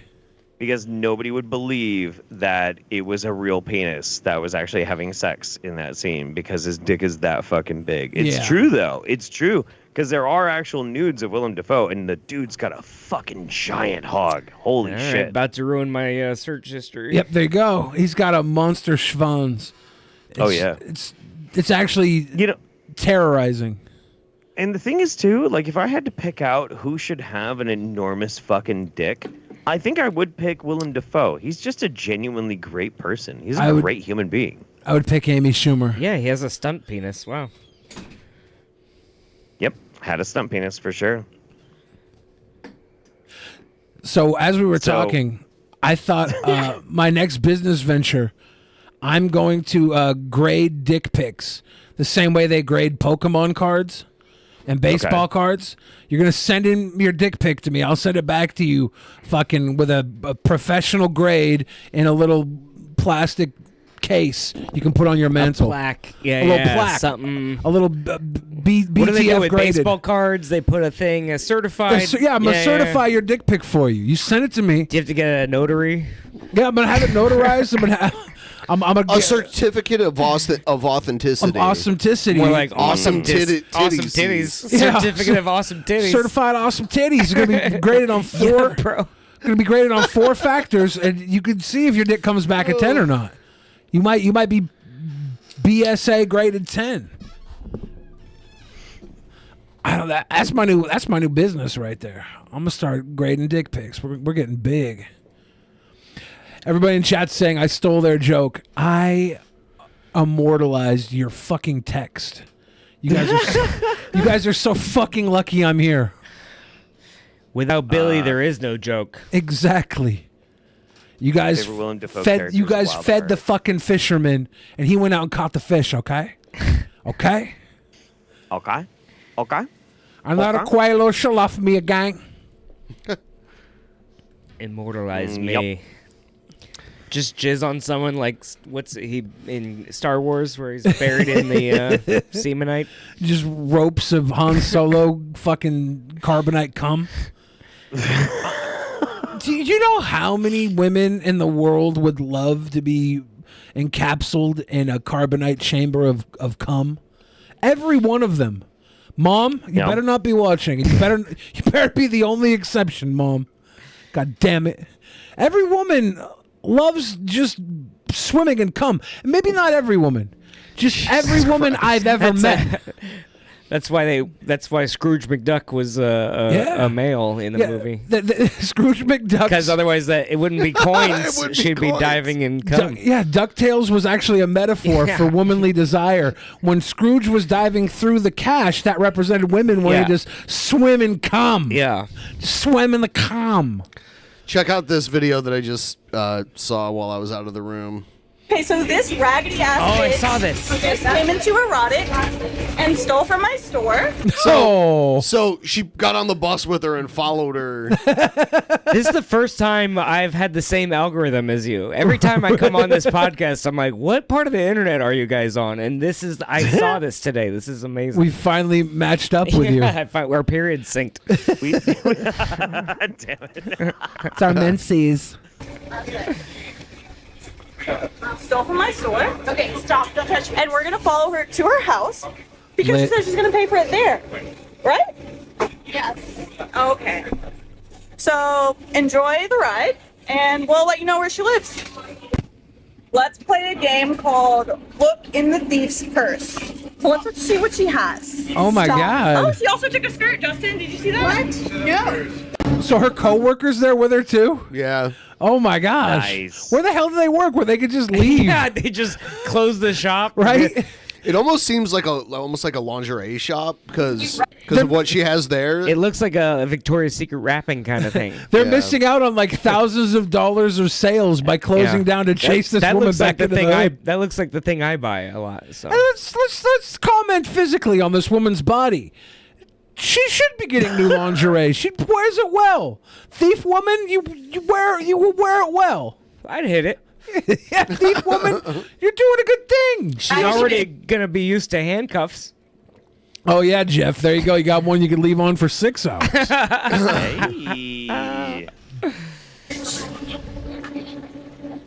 You look at me like I'm crazy and you stole from me. I feel like this is Maya Rudolph returning for SNL, and then one of the not quite weekly players yet is playing the girl from the store, and Maya's gonna start singing and crying. I like this. This is a good show. Just season 51 is good. Everyone watching right now, please give the stream a like. Help us out. It helps the stream. Zero One says, kind of going a bit far for a thief. Yeah, probably. But also, we live in the fucking Thunderdome. You want to steal? Yeah. See what happens. See what happens. There's no rules anymore. It's the only rule is fuck around and find out. As in California, like people just legally steal from CVS. Like it's nothing. There's a security guard, and I like he didn't do. I thought I was like. Have you seen yelling these, at a mannequin? Have you seen these new Amazon grocery stores where you walk in and you can Climate Pledge? Yes. Yeah, you can take whatever you want out, and it automatically charges you to your Amazon account. You know you can do that at any other store. Yeah. And they don't charge you. Yeah, but even those things you can like sometimes it doesn't recognize somehow. Yeah. My friend figured out a camera trick, and so he just steals shit. He's learned how to steal from Amazon. Yeah, I think so. He needs to tell me how. I gotta try. We'll talk about it off stream. Maybe. There's an Amazon Go grocery in Bellevue. Yeah. Yeah. And you could treat any other grocery store like that if you just walk out. Dude, when I was starting out in comedy, I had to take all these odd jobs to survive, because I was bad at comedy, and so I didn't get paid enough. And so my friend worked for loss prevention at Fred Meyer, and he would hire me to like pretend to steal stuff. And then I also had to try to buy liquor without ID, I'd just buy like beer without IDs, and sometimes they would let me just walk out of there. And I always felt bad because I'm like, you're getting fired tomorrow or whatever. But they're not allowed to like chase you or do anything. But this is crazy, taking it into their own hands. You got to, because the police won't do anything and nobody can do anything. I got a gig a couple months ago where they had me and my buddy Joe go into all the weed shops, and we had to try and get kicked out. And then when they tried to kick us out, we had to like not go and cause a scene. And it was similar to loss prevention, except we weren't even stealing anything. We were trying to get the security there to beat the shit out of us. Then they would lose their job, and I was feeling bad because we got really close at one of the spots down in the Central District. The guys down there were like trying to like rough us up, and I didn't want him to lose his job. So like I'm pushing, but I'm also like, you don't want to do that. You don't want to do that. Are you whispering like it's a setup? Right? I'm like, you should know better. The rabbit's in the van. What's the code? I felt bad for the guy. I thought he was about to lose his job. Luckily, he didn't hit me because I'm like, how bad would it be if you get your ass kicked and lose your job? Yeah. Because like, I would have fucked him up. Yeah. Are you allowed to hit him back? Well, we had like a guy waiting in they the would wings. Probably put some, like one of those. What are the hookers? They do they wait in the hotel room. Next door. we had like a go guy that would come in and break everything up. So I think I'm like allowed. I was allowed to defend myself. Okay. But we weren't supposed to. You weren't gonna actually. Yeah, he was right there in case anything happened. Now, are you gonna go back to any of these stores, or do you frequent a different, or do you not smoke weed? I don't smoke weed, but I went back to one of their sister stores and they didn't say anything. But it was like you do blend in. Yeah, you know Uncle Ike's, right? Uncle Ike's. No. They're like the big weed store downtown. Oh no, I don't know. Yeah, so it was. I it go was to there. Have a Heart. Have a Heart's a good one. I like them. Yeah.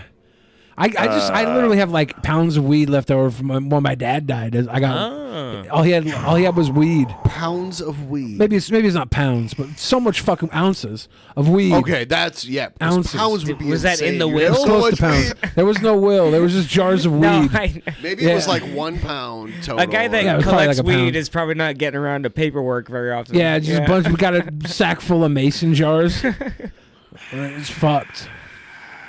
Okay. All right. Is this Trump's Bob's dick? We have an update? Yeah. Why is your mouth watering, Jeff? There's a twinkle in your eye. I'm drier than Ben Shapiro's wife. Listen.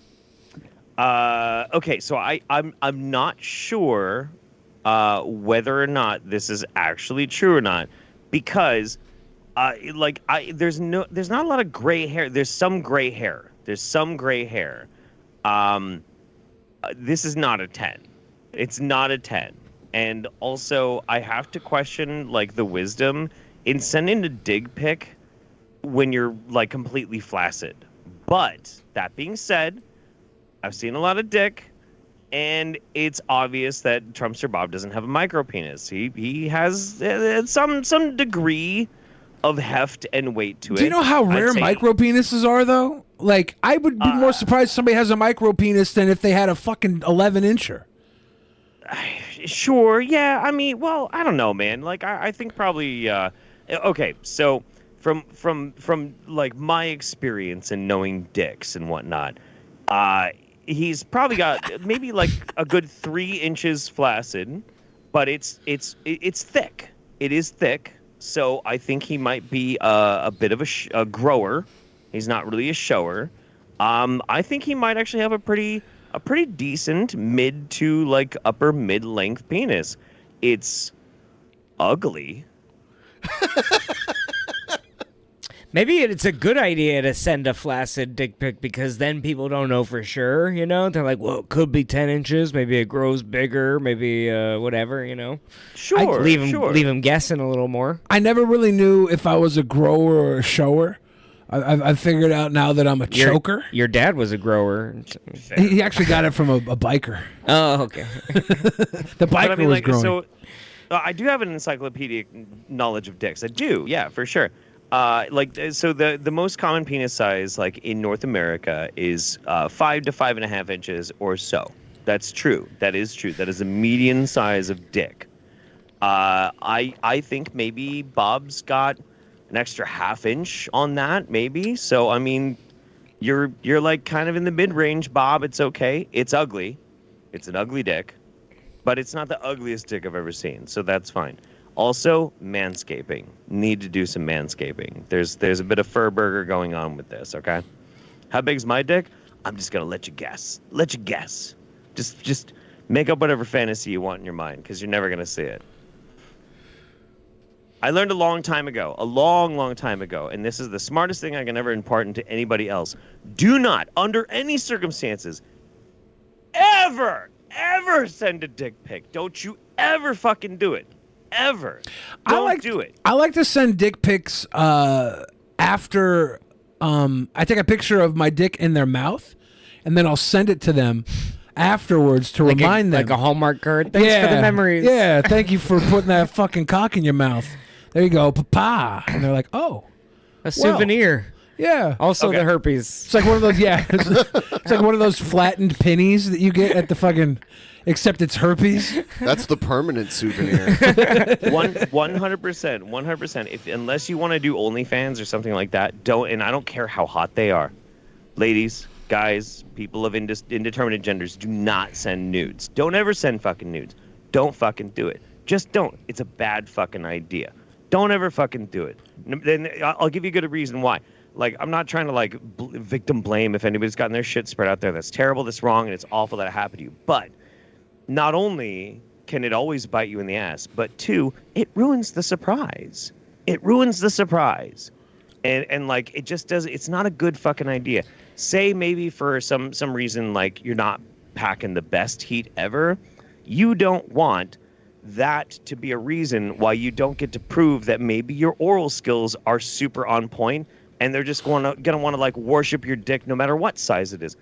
You just don't fucking do it. Just don't. It is not. Don't ever do it. It is not the closer you would think it is to be like, right. Oh, we're interested. We're talking about it, and then you go, hey, I got a huge cock, and then they go, yeah, I still don't care. Girls, you know? Don't want to see your dick. They want to see videos of you coming. Yeah. There's this guy that we had on that had these weird dick implants, and wait. Implants? Like he got a like third? Like he got a like second and third? He got something done to his dick to make it all weird looking and huge. I don't know what, like injections like or the something. Snapchat right? filter that he was like, I want my cock to look more like a dog toy. Fair. Give a dog a bone. Was it like the silicone injections or something like that? I don't even remember it. Well, because What's his name? Barry Mezzi? Oh, he had a weird implant, and his dick looked like a shaved guinea pig, like naked mole rat. Yeah, it looked like a fucking. It had bumps. No, it wasn't bumps. No, it was shaped like a fat rat. Weird. It's like when he tried to slam it into a girl, it looked like he was emptying a water balloon into her butthole. Oh, it was a problem. No, those are like silicone injections and shit Yeah, like that. He said There's that some it, dudes that'll do that. He said that it raised his confidence levels. Okay. And I was like, man, I can't imagine what it was like before you turned it into a fucking watermelon. Well, So there are those, and then there's also like pearling implants, which are just like little beads and stuff that you can get subcutaneously under the skin. I had a buddy of mine who he had like 5 of them, and he liked them. He thought it was really cool. And then his girlfriend at the time said it felt like he was fucking her with a chainsaw, and so.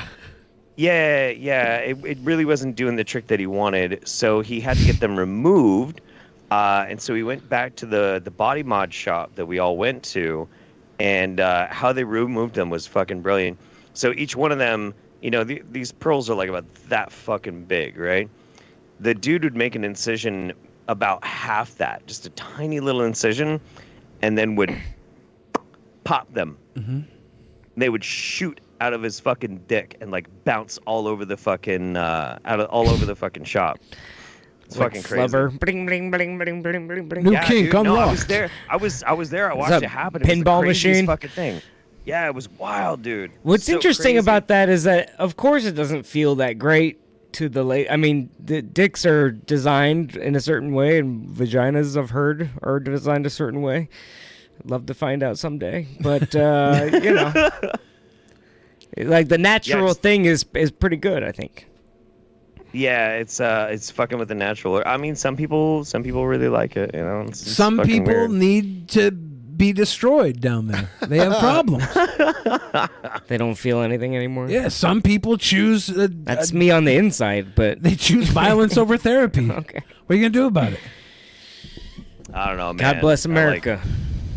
Like after a while, something as simple as like penis pearling isn't really that big of a deal. I knew a dude who had his dick split in half, and The it was parcel cock? really fucking gross. And then he had to keep it together with piercings. Like he had a Yes, ladder he of did. piercings to keep it Yeah. together, right? Jacob's That's ladder? way He too. did. That's way too common. He did. Way too common. I had a girl that worked at the Lusty Lady, and she said this guy would come in every fucking week wearing a suit. He would take his suit off, put it on the cum ground, pull out his dick, and piece by piece remove the piercings, keeping it together, and they would look like some sort of fucking Beetlejuice Cronenberg thing just flopping around in the window. Yeah. Yep. A sandworm. Yep. Yeah. Yeah. Look, I'm really accepting on what people want to do to their bodies, but when I saw that dude's dick, I was like, nah, man, I'm good. I'm good. This is why I don't look at people's dicks. I don't look at them. I don't need to. I have my own. I'm fine with it. I don't even look. I can't even see that half the time. I got gut. Could he pee out of both sides? No. Oh it my was God, I don't split want to talk right about down- this anymore. it Can we was talk split about right down the anything middle, else? and so it just like peed where. Can we talk where it about anything split. else? Talk about double penetration. Yeah, I mean, I'm fine with that. What? It's like those people that do that with their tongue, you know? The little, The parcel No, tongue. no, that's cool. No, that's fucking cool. But they do it to their dick, I mean. No, I know, but like it's different. Like a tongue's better than the dick, because like the tongue is pretty fucking awesome. I chicks with agree. split Yeah, tongues. I think I'm saying that's what the dick looks like. Yes. Oh, it Okay. looks so much worse. It's the parcel dong. Oh, it's so bad. Hmm. It's so bad. This is the free for all episode. We can talk about this kind of Yeah, shit. this is a Come on, free man. for all. It's you ever, true. You It's ever true. over microwave a hot dog? The fucker splits down the middle. You think that's kind of what that deek was like? The deek? I always feel bad when I overcook a hot dog and it splits. I feel like I failed the hot dog. I still eat it. Yeah, it split just like your I like parents. Yeah. You shouldn't have put your parents in a microwave. Well, They'd still be together. I don't know about that. I think the microwave was just a means to an end. Okay. I don't know, man. Like I used to be really super big into body mod kind of shit way back in the day. I'm not anymore. I haven't for a long time. I mean, I could throw my septum piercing back in. I could throw a bunch of piercings back in. If Have I your wanted holes to, not but fused back together? I mean, they kind of start to shrink after a while, but like you can pop them back through and stretch them back out and shit. I've put my septum piercing back in several times. My guiche piercing, I could put that back through if I wanted to. That'd be nothing. But the weirdest one though was we went to this. It was a play piercing party where you go there and they have a shit ton of these very thin needles that are used for like hypodermic reasons. and they just stick them through your fucking face or wherever, or your arms or whatever. And like all this like crazy shit's happening. I'm seeing people getting them like 20 fucking needles shoved through their eyebrows, a dude shoving it through his nose and shit. Not acupuncture. No. Way bigger and all the way through your meat. And like it's fucking wild. And they look at me and they're like, what do you want to do? And I'm like, I'm good, man. You know, I'm not that big into it. And at the time I had this big bump right here on the side of my face, and I'd had it for like 10 years.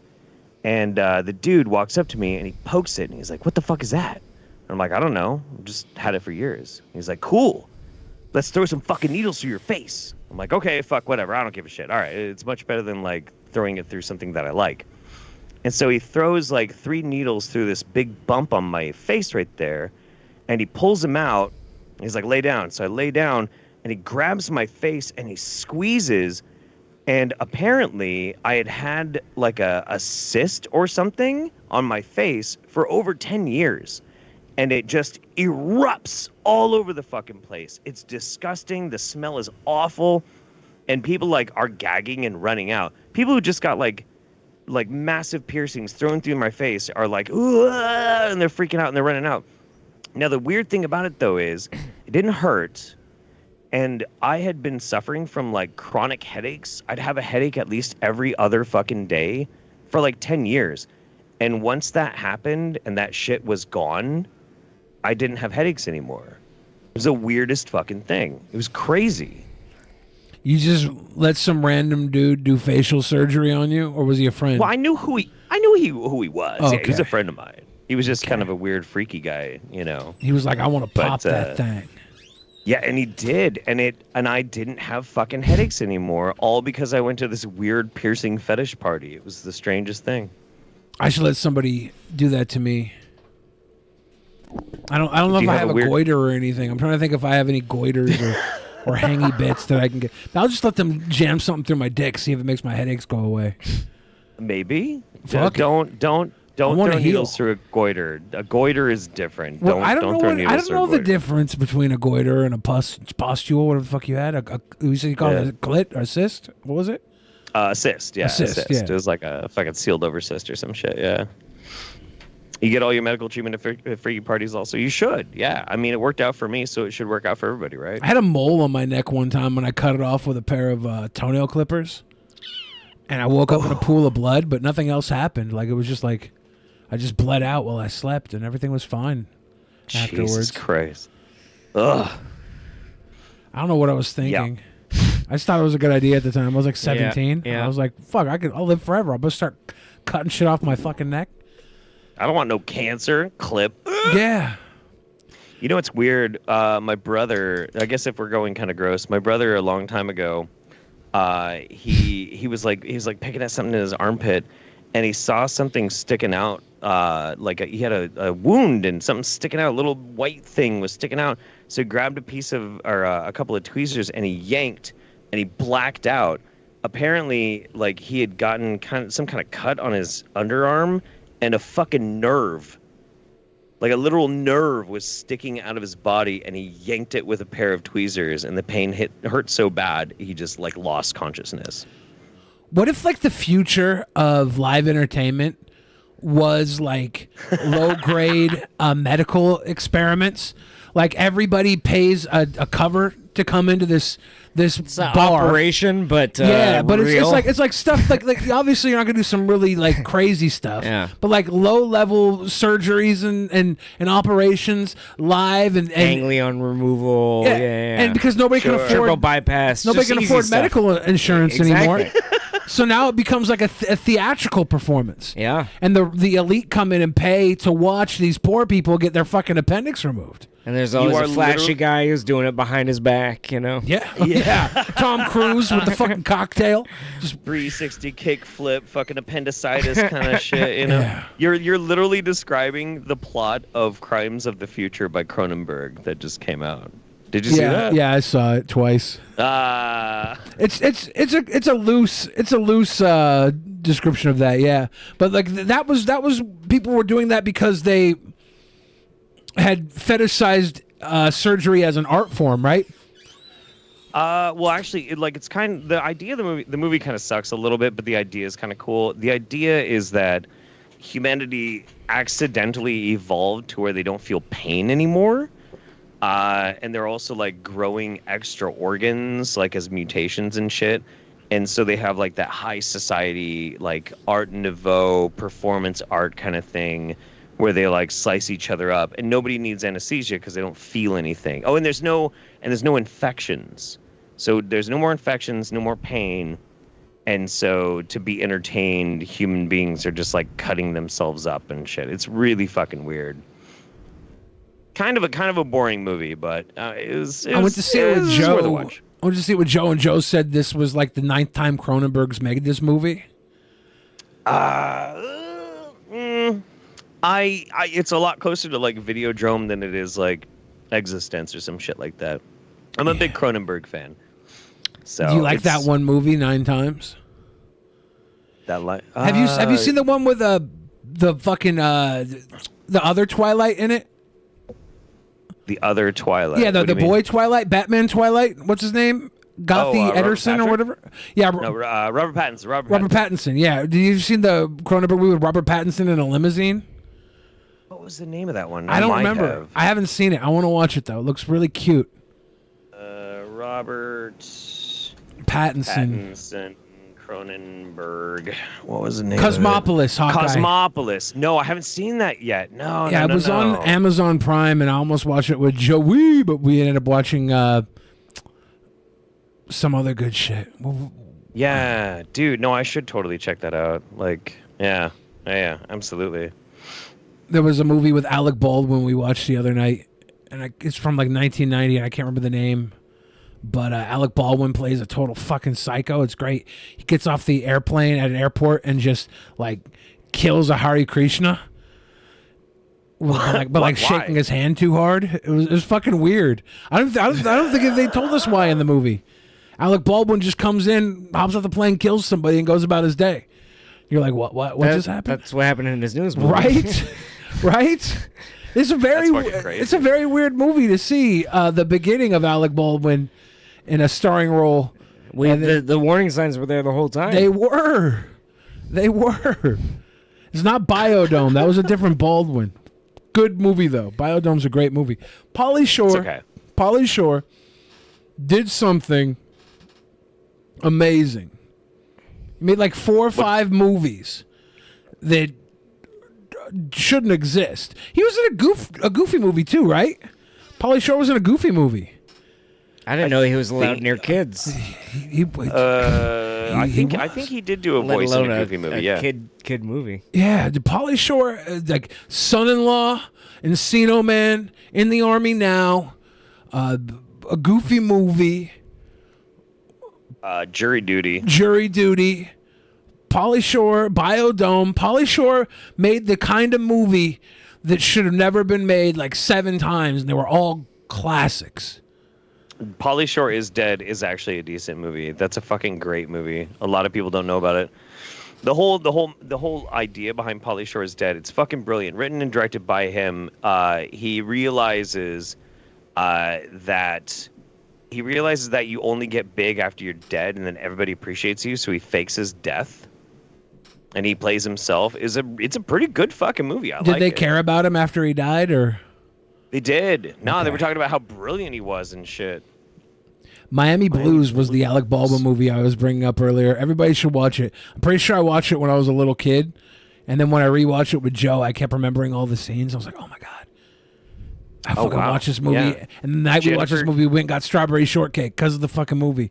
I remember all the desserts I've ever eaten after a movie in my whole life. I have like the Mary Kay. Who's the girl from Mary Lou Henner? Where she remembers everything. Were you going to say Mary Kay? Yeah, Mary Kay Letourneau. I remember all the desserts I've eaten and all the kids I had sex with. Mary Kay Letourneau. You also called them desserts. Yes. Your little cupcakes. Your little cupcakes. My little sweet stacks. Your little sweet tarts. Oh, that's illegal. Your little Butterfingers. It's illegal. Your little Snickers. Your little Twix. I was never a teacher. I couldn't have had sex with my students. That's a fact. I mean, you are off. You are off the hook for that one. That's true. Yeah. Well, you've gotten away with it this time, Billy. I'll get you. I'll get you, Billy the Diddler. I'll get you, my pretty. Did you hear that fucking Brendan Fraser is winning like a big fucking award for the movie Whale that just premiered at some film festival? What award? Stealing the fat man's look for a film? The modern day minstrel show award? Is that what he's getting? That movie belongs at the bottom of the ocean. He did not steal. He went true fat for the role. No, he didn't put on that weight. He's playing a 500-pound man. Well, I know he's not 500 pounds, but he probably was cracking over 300 for it. No, he didn't. He didn't. Oh, come on. That's bullshit. He's fat. He's put on a fake. He's stealing my culture. Okay. And then he calls it whale. Billy's culture is not a fad. No, that was Aronofsky that fucking named it Whale. No, it was the guy who made the play that the fucking movie's loosely based on. The play is a shit show. Okay. The play was called Whale, and Aronofsky said, "Oh, we exploited wrestling, we exploited ballet. What's the next step of exploiting? Let's exploit the fats, the wee little piggies." I will agree with you that like from the pictures that I've seen of Brendan Fraser, the biggest that he's supposed to be in Whale, he doesn't look like he's 500 pounds. He like looks like maybe he's getting close to 4. If he's really that fat, I want proof. Brendan Frazier was at Emerald City Comic Con. He was not that fat at Emerald City Comic Con. We lost a lot of weight. I've seen pictures of him. Like after he was done with the role, he started trying to slim back down. I've seen him in Doom Patrol. I've seen him at Emerald City Comic Con. There's no way he became a 400-pound man here. Well, I mean, look, what do you want them to find somebody who's 500 pounds to play the role? Yes, motherfucker. I was supposed to be in Will Smith's movie Focus, but they went with a 300-pound guy. They edged me out for a 300-pound guy. I'm tired of losing roles to these skinny bitches. Yeah, I'm tired of it. I should be playing every fat there ever was, but fatter. I should be doing the Fatty Arbuckle movie today. I mean, if Brad Pitt's playing the Asian kid in the movie, I mean... Yeah. I don't think Fatty Arbuckle was really that fat, though. He was fat. How fat was he? Go look up a Fatty Arbuckle. Let's see. He wasn't that fat. Oh, come on. He was Fatty Arbuckle. He was 1920s huge. All right? I mean, no, look, I'm looking at pictures of Fatty Arbuckle. He was not that Fatty fucking Arbuckle's fat, estimated weight was between 250 and 300 pounds. Yeah, which he was 5'2", and this is 1920s, where fat sat He was differently. 5'10". No, it's close enough. Close enough. He was 350. Well, Billy knows weight. Yeah. If there's one thing I think he's an expert on, I think... I'm a guru when it comes to morbid obesity, okay? I think they were using CGI to make Fatty Arbuckle look fatter than he actually was. Sorry. Yeah, 1930s Brewster's Millions was... The millions was spent on the CGI budget to make Fatty Arbuckle a chonker. Right. All I'm saying is I think Brendan Fraser was a lot fatter than Fatty Arbuckle. Maybe. I don't want proof. I want proof. I mean, that's fair. Will I go see Whale? Will I go see Whale? Of course I will. I watch every movie. And I'm sick. If you put a fat person in a movie, I'm going to watch it just because I need to support my people. Did you see that they're bringing back the Movie Pass? Yeah. I got an email for it. I didn't bother reading it. Yeah, they're bringing it back. It's going to be tiered.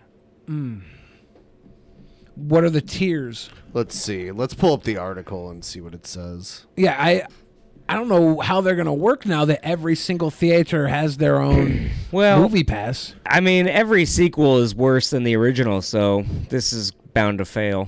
Godfather 2 was pretty good. I don't know.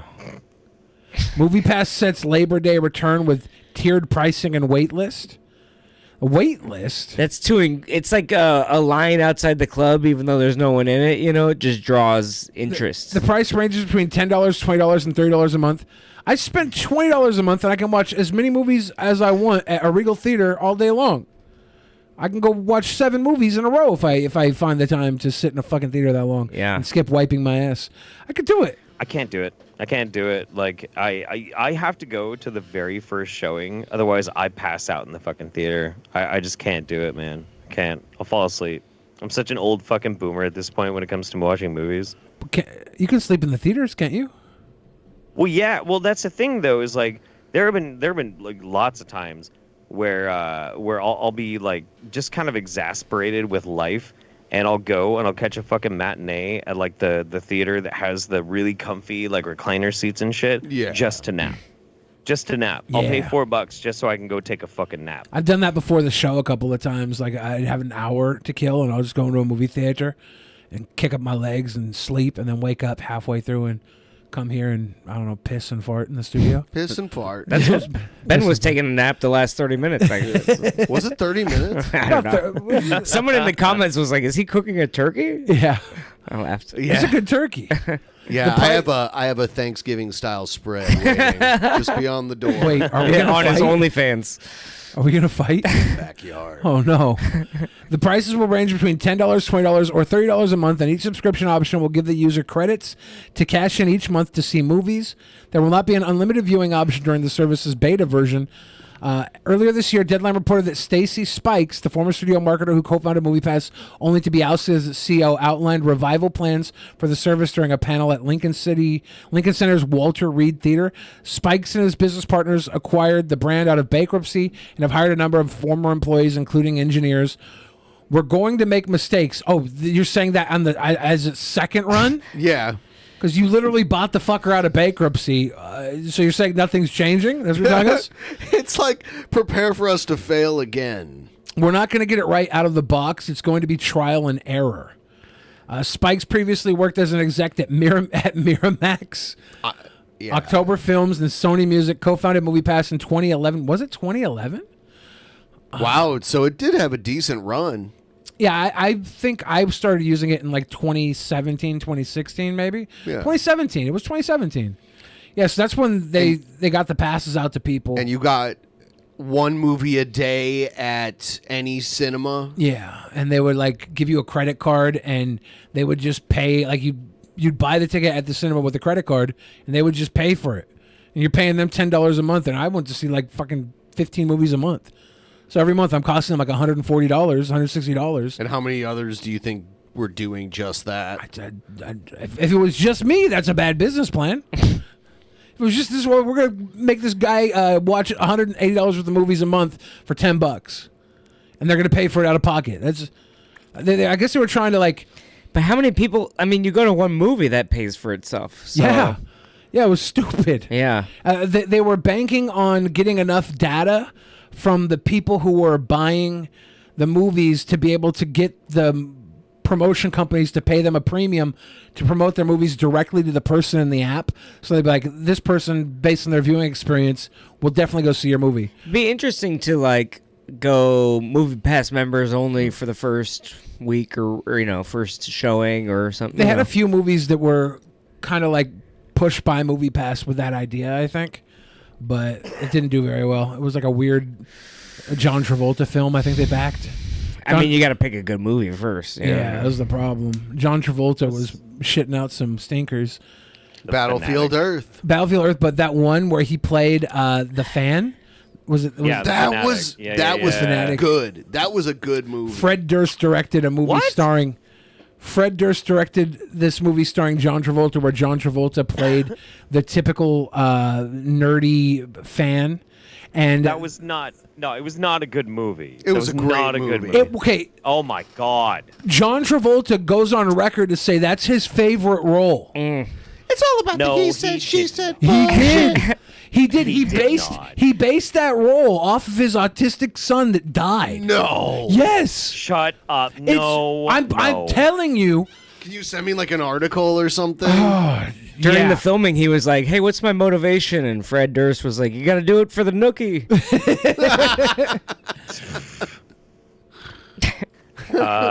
These jokes and more. Follow me.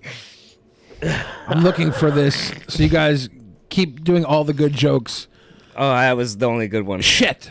Well, I don't know any more Fred Durst songs. Wouldn't it be nice? There was a Just Think About It. Come on, like, okay, hang on, Ben. I'm sending you something, okay? Like, we cannot say that this is a good fucking movie, okay? Oh, you know how good it was? The guy who played Stan in the Eminem Stan music video played the guy that this guy was standing. Like this fan was standing. Yeah, How meta is that? That's true. Devin Sawa. Yeah. How meta is Dude, that? I'm sorry. No. This movie is just very fucking disturbing. Like I get more in. Yes, Ben. Yeah. I get more enjoyment out of watching Tiptoes than I do fucking The Fanatic. Okay, and Tiptoes is art, by the way. Tiptoes is incredible. Gary Oldman in the role of a lifetime. Yeah, we watched The Fanatic as one of our movie reviews for Patreon. And you should do Tiptoes next. Tiptoes. So it says Have you never seen Tiptoes? Oh, Tiptoe. Oh, we should do Tiptoes. Tiptoes is so fucking good. Fucking God. No. In the role of a lifetime. lifetime. The trailer. Yeah, I'm gonna send you the trailer because it's so fucking amazing. Holy shit. Here in an interview, the interviewer asked John Travolta, as for favorite film Travolta has, he says he's going current and loves watching his character Moose. He says he can disconnect from the film and watch as a member of the audience. And I can't find all the other stuff on it, but 100% they... So nothing of him saying it's his favorite role. That's literally what that just was when they asked him what his favorite role was. Okay. He said that. But there's more of it out there. I just can't find it without doing a deep dive. But after me and Joe watched Fanatic, we went and looked it all up, and he's on record saying how he based the character off of his son. It was like so sad, actually. It was wild. That's fucking crazy. Yeah. I mean, that's really sad. That's really sad if that's the case. Well, of course it's sad, but it is crazy. Like it's embarrassing. This movie is right here. This is John Travolta in the role of a lifetime. Hey, Aaron. Chocolate mousse. I can't talk too long. I gotta poo. First line he says in the movie. Fucking incredible. It's Oscar great. Worthy. It's a great Holy movie. shit. Oh my fucking God. Can't talk too long. Gotta poop. No, you guys have to watch Tiptoes as a movie review. I have seen this movie so many fucking times, and I see it something new every single time I watch it. It's got Bridget the Midget in it. It does. It has Bridget the Midget in it. It has Gary Oldman in the role of a lifetime. Matthew McConaughey. Hi. Kate Beckinsale. Kate Beckinsale.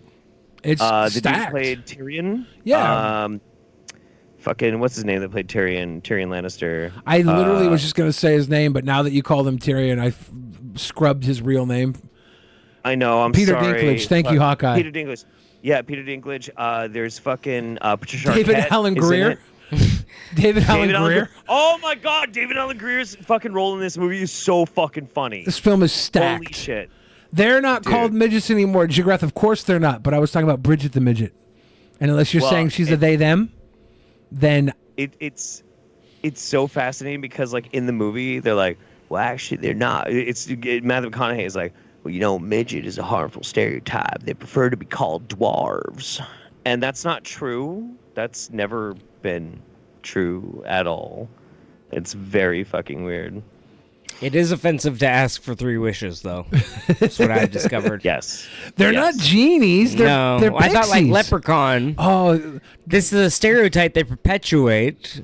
Do you think every little person is hiding a pot of gold? Yeah, they make you build leprechaun traps in like 3rd grade. Dude, leprechauns scare the shit out of like me. a Nike shoebox, and you put glue and glitter on it. If I ever saw a leprechaun, I don't know what And then I'd he do. leaves a note and goes, "You fucking suck. See you later." Nope, I don't like them. So if you catch a guy, you're like, "I remember you from grade school. It's not your fault." That's why we need to ban St. Patrick's Day from schools. Yeah. 'Cause these kids are learning bad Alcoholism. things. Yes. They're learning. Oh, is this the trailer? Carol and Steven's life together was perfect. I've got to get going. Wait a second. Hey, baby. Hey, sweetie. I love you. There's one small problem. You gotta love it because like it starts out with like Matthew McConaughey, Kate Beckinsale. She's gonna give him a blowjob. All right. Next thing you know, it's Gary Oldman as a little person on a fucking motorcycle. Like Gary Oldman rolls up on that Frodo technology they learned from filming Lord of the Rings. They're like, we're gonna just do Gary Oldman as a dwarf and use the Frodo technology. Like even the editing of the trailer is fucking terrible. Like the editing of the movie is god awful. Sexual awakening. No, Kate Beckinsale was your sexual What was remembering. it, Underworld? The Underworld movies? You just remembered your sexual awakening with Kate Beckinsale. It was Rosie O'Donnell who got you there, Papa. Don't forget. Yeah. Don't discredit Don't Rosie. even disrespect. Nope. No. Dad, the guy from David Lynch. Twin Peaks. His pop was the guy from Twin Peaks. Yeah. Are midgets just called tiptoes now? Is that what the right? Is that the name of the movie?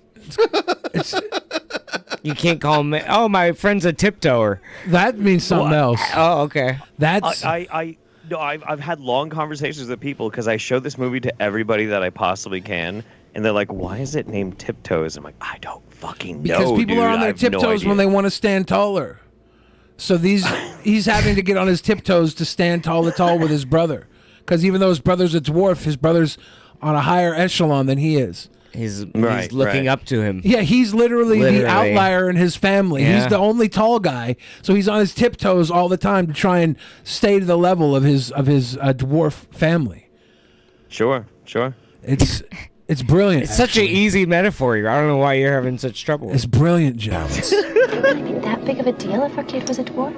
You knocked up this great girl, and you didn't tell her that her baby's probably gonna be little. I'm not like you. We are so cute. Oh, yeah. You said he was in this. Yeah, Peter Dinklage and Rosanna Arquette there. Was it Patricia Arquette or Rosanna? I mean, how many midget actors are there? I just saw 11. They had to dip into porn.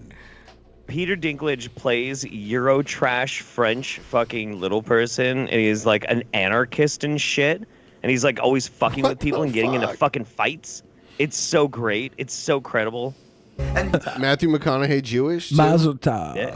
Mazel tov, all right. Wait, she's like, whoa. I was okay with your family being dwarves. I didn't Jewish. realize- Oh, man. Listen, meet the parents is awkward.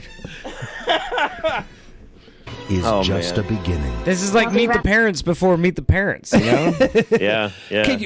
Not a black thing, but a midget thing. What do you mean your wife is a dwarf? Can you milk her? What? She got nipples. Oh my God. And this is coming from a trailer that literally started with Kate Beckinsale trying to whip out Matthew McConaughey's dick for a blowjob. And it ends with Gary Oldman getting the fucking world's tiniest Oscar. And they say Hollywood has no more good ideas. You know, oh my just God, brilliant. this was one.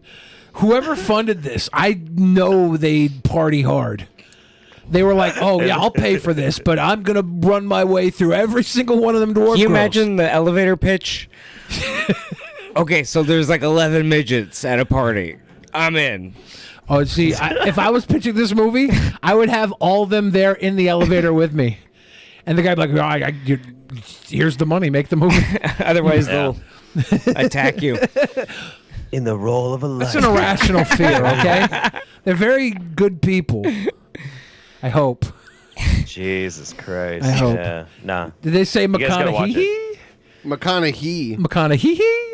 You know what's weird about the movie too is that like most of it is just an absolute fucking crazy dumpster fire, but like at the end of it takes itself super fucking serious and it's kind of interesting by the end of it. The whole like the first like 70% of it is just a laugh riot. It's so fucking bizarre, and then the very very last 30% you're like, huh, okay, kind of good. There's kind of a point to this.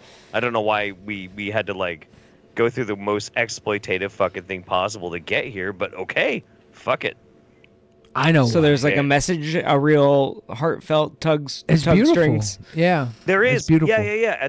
By the end of it, there's a real message there, and it's something kind of interesting. The whole thing is pretty much carried by Kate Beckinsale, which is kind of weird. You wouldn't think so, but I think actually she's like the command performance out of everybody in the movie, and it's weird. It's interesting.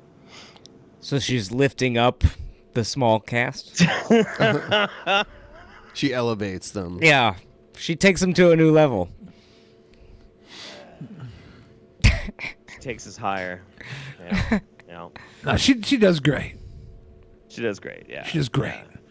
Yeah. From the second she uplifting message. Yeah. The second she puts Matthew McConaughey's cock in her mouth, it's a tour de force. True.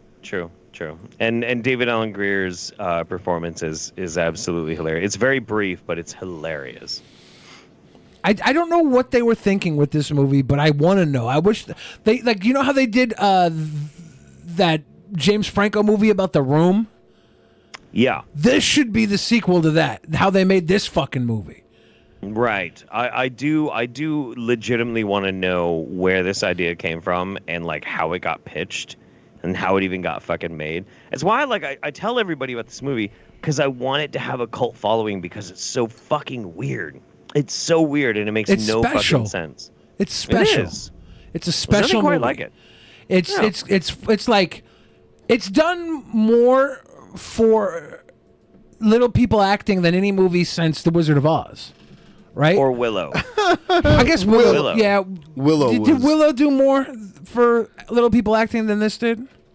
No, I think Willow was a little bit more But here's the thing, though: the main character in Willow was actually someone who had dwarfism, a little person, and they gave away the lead role to Gary Oldman. Yes. Could you imagine if you're Gary Oldman and you're like, I've played every role in Hollywood to perfection. What's next? And they're like, how about you play a dwarf? Take that, Eddie I want to Murphy. know.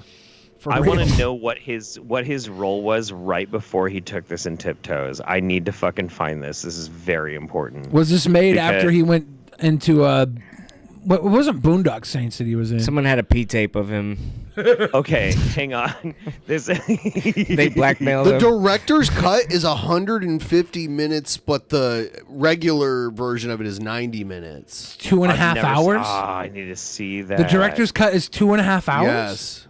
Okay, so this is 1 year after he played Mason Verger in Hannibal, and this was 2 years before he was Sirius Black in the Harry Potter movies. Like, that's fucking crazy. That's crazy. He had already played Zorg in Fifth Element and the main bad guy in Air Force One and Dr. Smith in Lost in Space. He was already established. When are we not going to be able to say dwarf anymore because it's the name of a non-human mythological/fantasy race? I mean, I don't know. Well, it's We more need about a like remake what. of Twins starring Hugh Laurie and Peter Dinklage. Yeah, that would be pretty good. It's more about like what little people want to be called, and they tend to not like the term midget or dwarf. They would rather just be called like little or whatever. Realistically, do you think they'll remake Twins with Dwayne "The Rock" Johnson and Kevin Hart? Like, I feel like that's inevitable. They should. If only because like if every time Kevin Hart makes a movie with The Rock, he does not make a shitty solo movie. And I don't know if you've watched any like Kevin Hart solo movies these days. They're bad.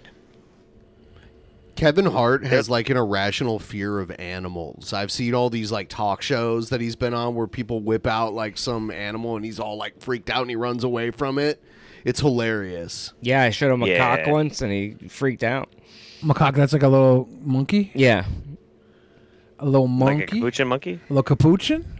He had a Netflix movie that was pretty good. What was it? He was like a superstar comedian, but then he like accidentally, gets involved in some bad shit. I like that. I would watch that. It's pretty good. You know what I just saw? Day Shift.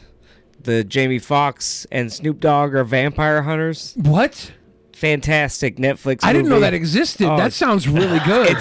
It's really Jamie Foxx and Snoop Dogg are vampire hunters. Yes. Holy fuck! I need to watch that. It's just watch it immediately. That's must see TV. Yeah. It's really funny, and like Snoop is fucking Yeah, badass. I bet that sounds really good. They make him like have fight scenes like Yoda. Like you can tell he like can't really walk, but they like CGI it. Like that sounds so dope.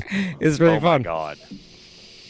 I can't believe I didn't hear about that. I can't believe you did. I thought you were gonna finish my sentence. Like you always do. I wish I had. Like, see, I'm slipping. This video is Kevin Hart is freaking scared of animals, and it's just like a bunch of clips of him being scared of animals.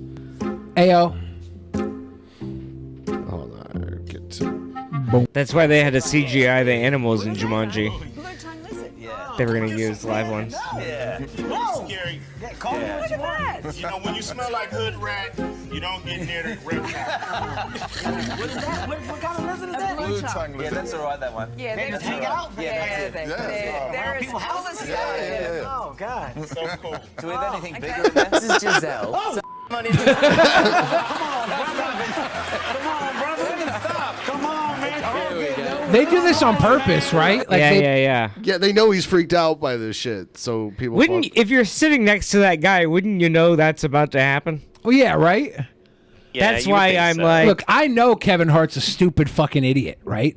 But I didn't think he was that stupid. I'm kidding. He's very smart. Baby oxen. You can kiss my ass.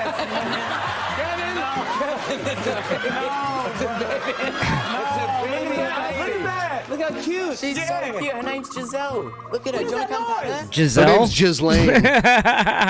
Oh, that's Steve Irwin's son. Yeah, it is. Yeah. Bindy's brother?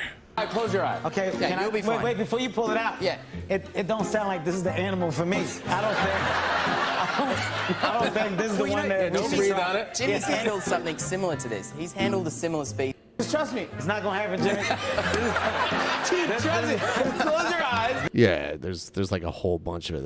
It's like a 10-minute. Yeah, he's got to be in on it, right? Like, oh God, he's fucking in the car. And shit on that one. Let's catch him.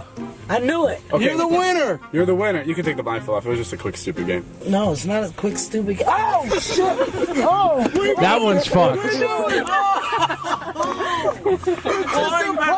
found that goddamn handle. Oh, that could have got ugly. I mean, I would have that same reaction too, and I'm not necessarily scared of him. What about I just wouldn't be like, I don't want to be in a car with a giant fucking snake. I didn't sign up for this. Kevin! Whoa. Bunnies? See, this is like... This has to be a bit of a bit. It's a bit. Everybody, thanks to Kevin Hart and all these adorable rabbits. You're the winner, buddy. It's such a weird bit, though. What is it, though? Well, if you were the type of person that didn't want to do fucking this type of shit all the time, you would like create something that would at least break it up, right? I have no mouthpiece or nothing. He's very friendly. As a comedian, he's probably on the spot to be funny on this shit, and it's like, why would I waste being funny when you could just pull on an animal and I'll be able to breeze through it, freaking out. If you knew like someone was scared of bees, would you just? Why don't they just jackass people by surprise? Oh, they don't. You can't just do that to someone. You can't like spring a trap on someone. Kevin like Hart that. in the new Jackass movie would be very, very impressive. You see them pull the fucking bear out in the last one? Yeah. Yeah, just imagine if that was Kevin Hart. See, you have to sign like waivers and stuff for that. And then I just, I don't think they would. Like you said, like he's worth like $1 billion. Someone along the line would be like, no fucking animal shows anymore. Stop it. How many fucking animals has he played in cartoon movies too? Right. Like he's always playing an animal. Like this I don't buy it. Yeah, this is all corporate fucking America making. I us don't know think. if the cartoon animal thing really has anything to do with it. If I was afraid of animals, I would not star in Super Pets. Those are no matter easy how much money they jobs paid me for people. Doom. He could ride that dog. Jeff was requesting Gale earlier. Oh. So I'll play a little bit of that before we wrap everything up. I was curious. We haven't watched Gale, and when's the last time we had Gale on the show? Months ago. It was some time ago. Like actually having her on. Yeah. Okay, I am President Brent Spiner's press secretary and vice president. And I will be reading a letter from my husband, President Brent Spiner. Did you know Brent Spiner's Fantastic. president? I did know that. Brent Spiner, he's co-president. Co-president. Okay, that's. Dearest Gail, the United States is currently on the path to a slow recovery following the war on COVID promoters.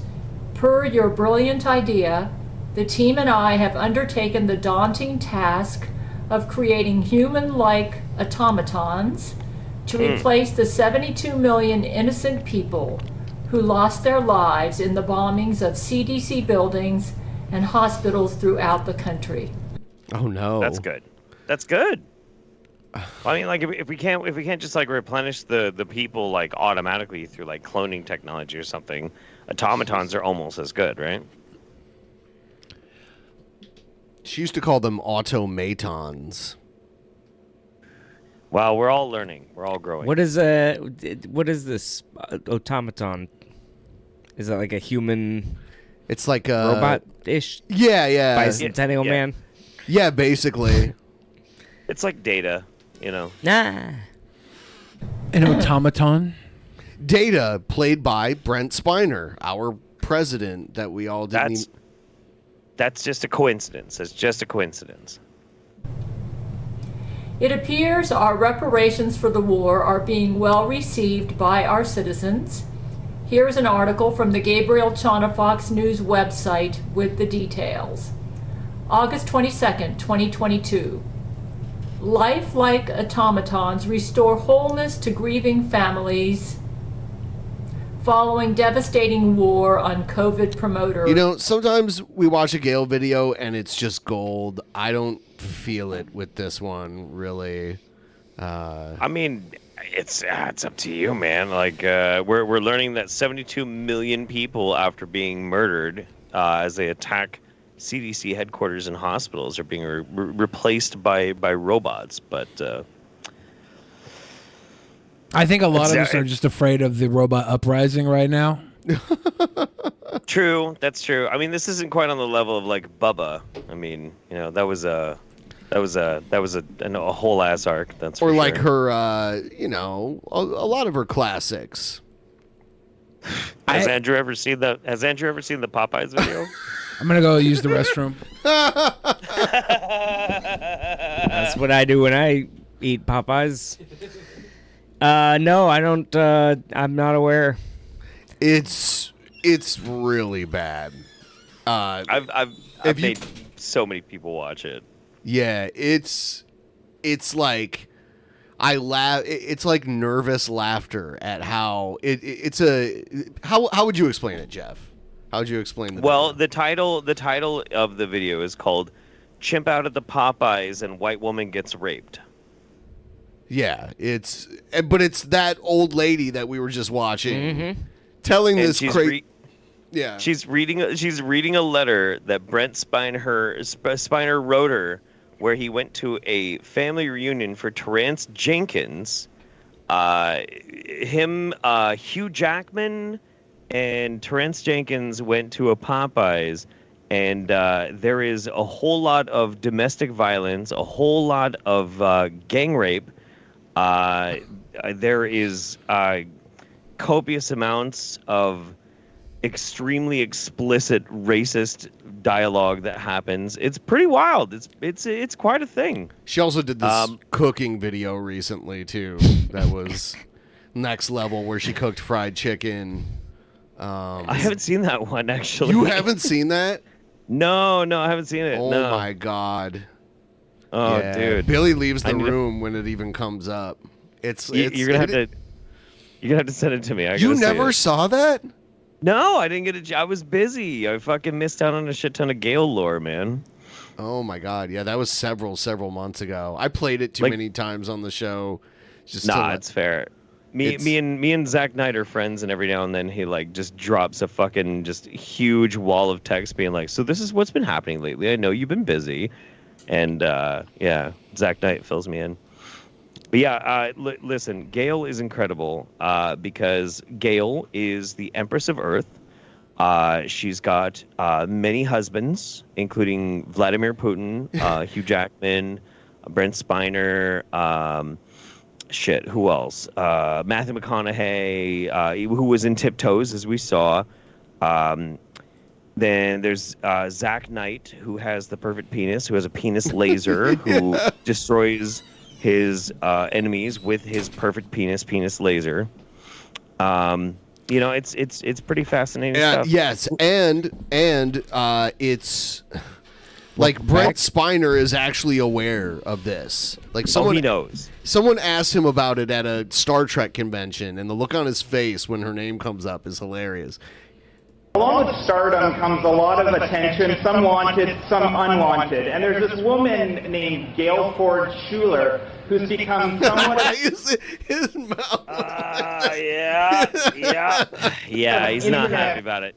No. ...name by devoting this crazy YouTube channel to you. I'm wondering if you've ever heard of her and if you have a response to her claims and so forth. Well... nobody here knows what you're talking about except for you. And so I'd be glad to answer you privately about that. But, privately. I do know about it. It's only been going on for about 22 years. Oh my God. And I've never met her or spoken to her. She has a very rich fantasy life. And God bless her. Thank you. I'm calling the FBI. Listen, calling the FBI. Oh God! I gotta call bullshit on that because that is not Brent Spiner. That is a Brent Spiner clone. Oh yeah. That is a fake Brent Spiner created by Laurie McBride. I was at a. Oh, by the way, Laurie McBride is on the good side now.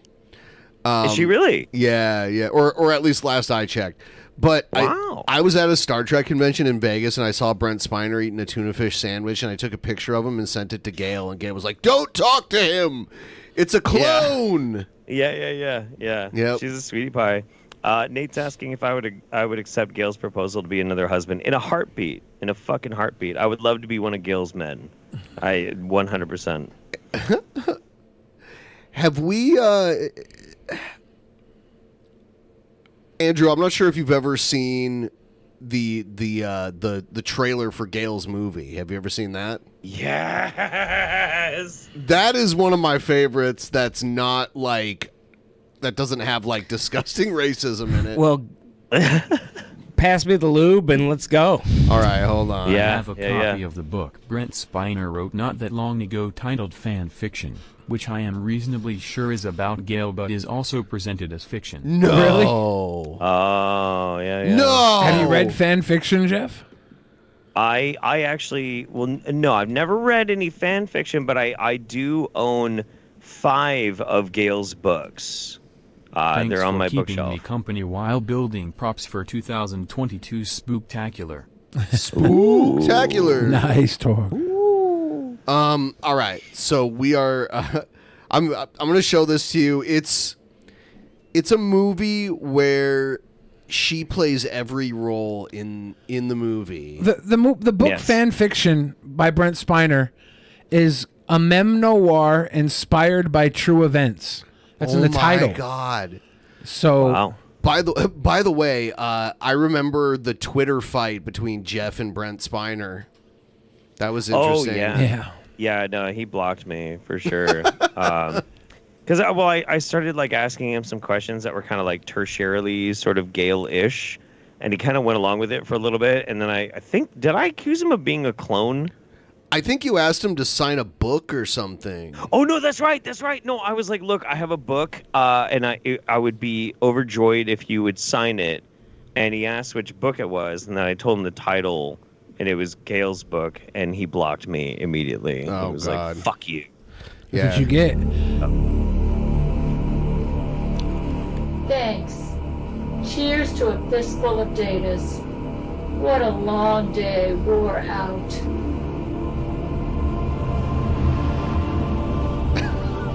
In a world where drug rape and Jesuit conspiracy run rampant, Batman? a man on a mission for the woman he loves My angel.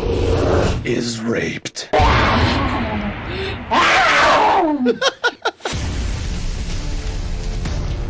Director Gail Cord Schuler. Yes. with producer Gail Cord Schuler. Yes. She managed to ride up and down all 18 inches of my erect penis. A Gabrielle Channa film.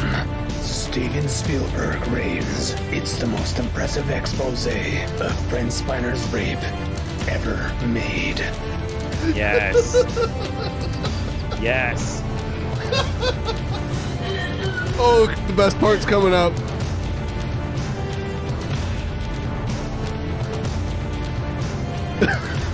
Here it comes. Here it comes. Oh! Spiner's rape.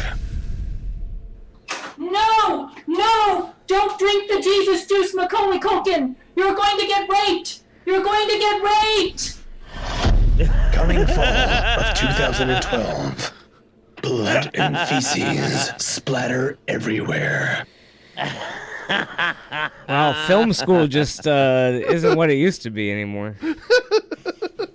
Oh man, It's very God like bless this her is fucking for heart. like an hour and 20-minute long movie she filmed. Yes. By herself Yeah. in her apartment.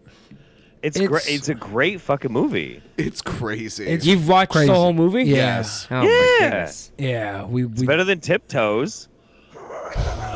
Jeff. This was not a role of a lifetime.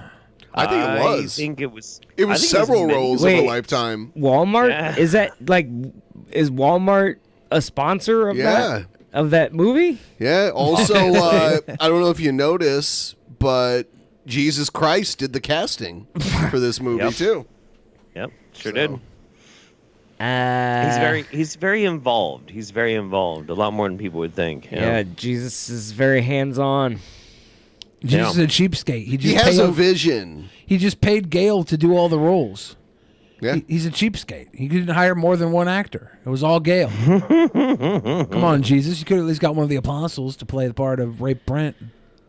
So I have a dream. My number one dream is to someday have enough money to bribe my way into a Neil Breen movie. My second one is to have enough money to fund a Gabrielle Channa / Gail Cord Schuler movie and co-star in it with her. I just noticed there's the logo for Sarah Quill.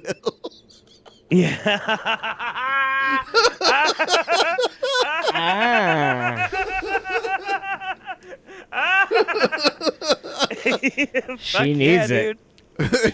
Actually, that's one of the Gale commandments is to take Sarah Quill. That is part of the Gale commandments. Yeah, there are Gale like, commandments. So just to let Andrew know on this, like, so Gale has the You're Gale gonna commandments. you want $1 million and you want to make a movie with this. You could solve world hunger. You could cure AIDS, and you're like, nah, the world needs this movie more. I think it does. I think it needs this movie. It really does. Gale is a fascinating person. And she follows the Gale commandments that keep her safe and keep her happy, and she follows them to the letter. And then once she's done following the Gale commandments, everything that happens after that just spills out of her brain is things that we get to enjoy. And I think it's fucking fantastic. I love it. I love Gale. The final Gale commandment is thou shalt not seek loopholes or ways to work around the Gale commandments, lest baby Jesus poops and pees himself in sadness. The Lord knows the heart. Jesus had loopholes in his hands. He did. It's true.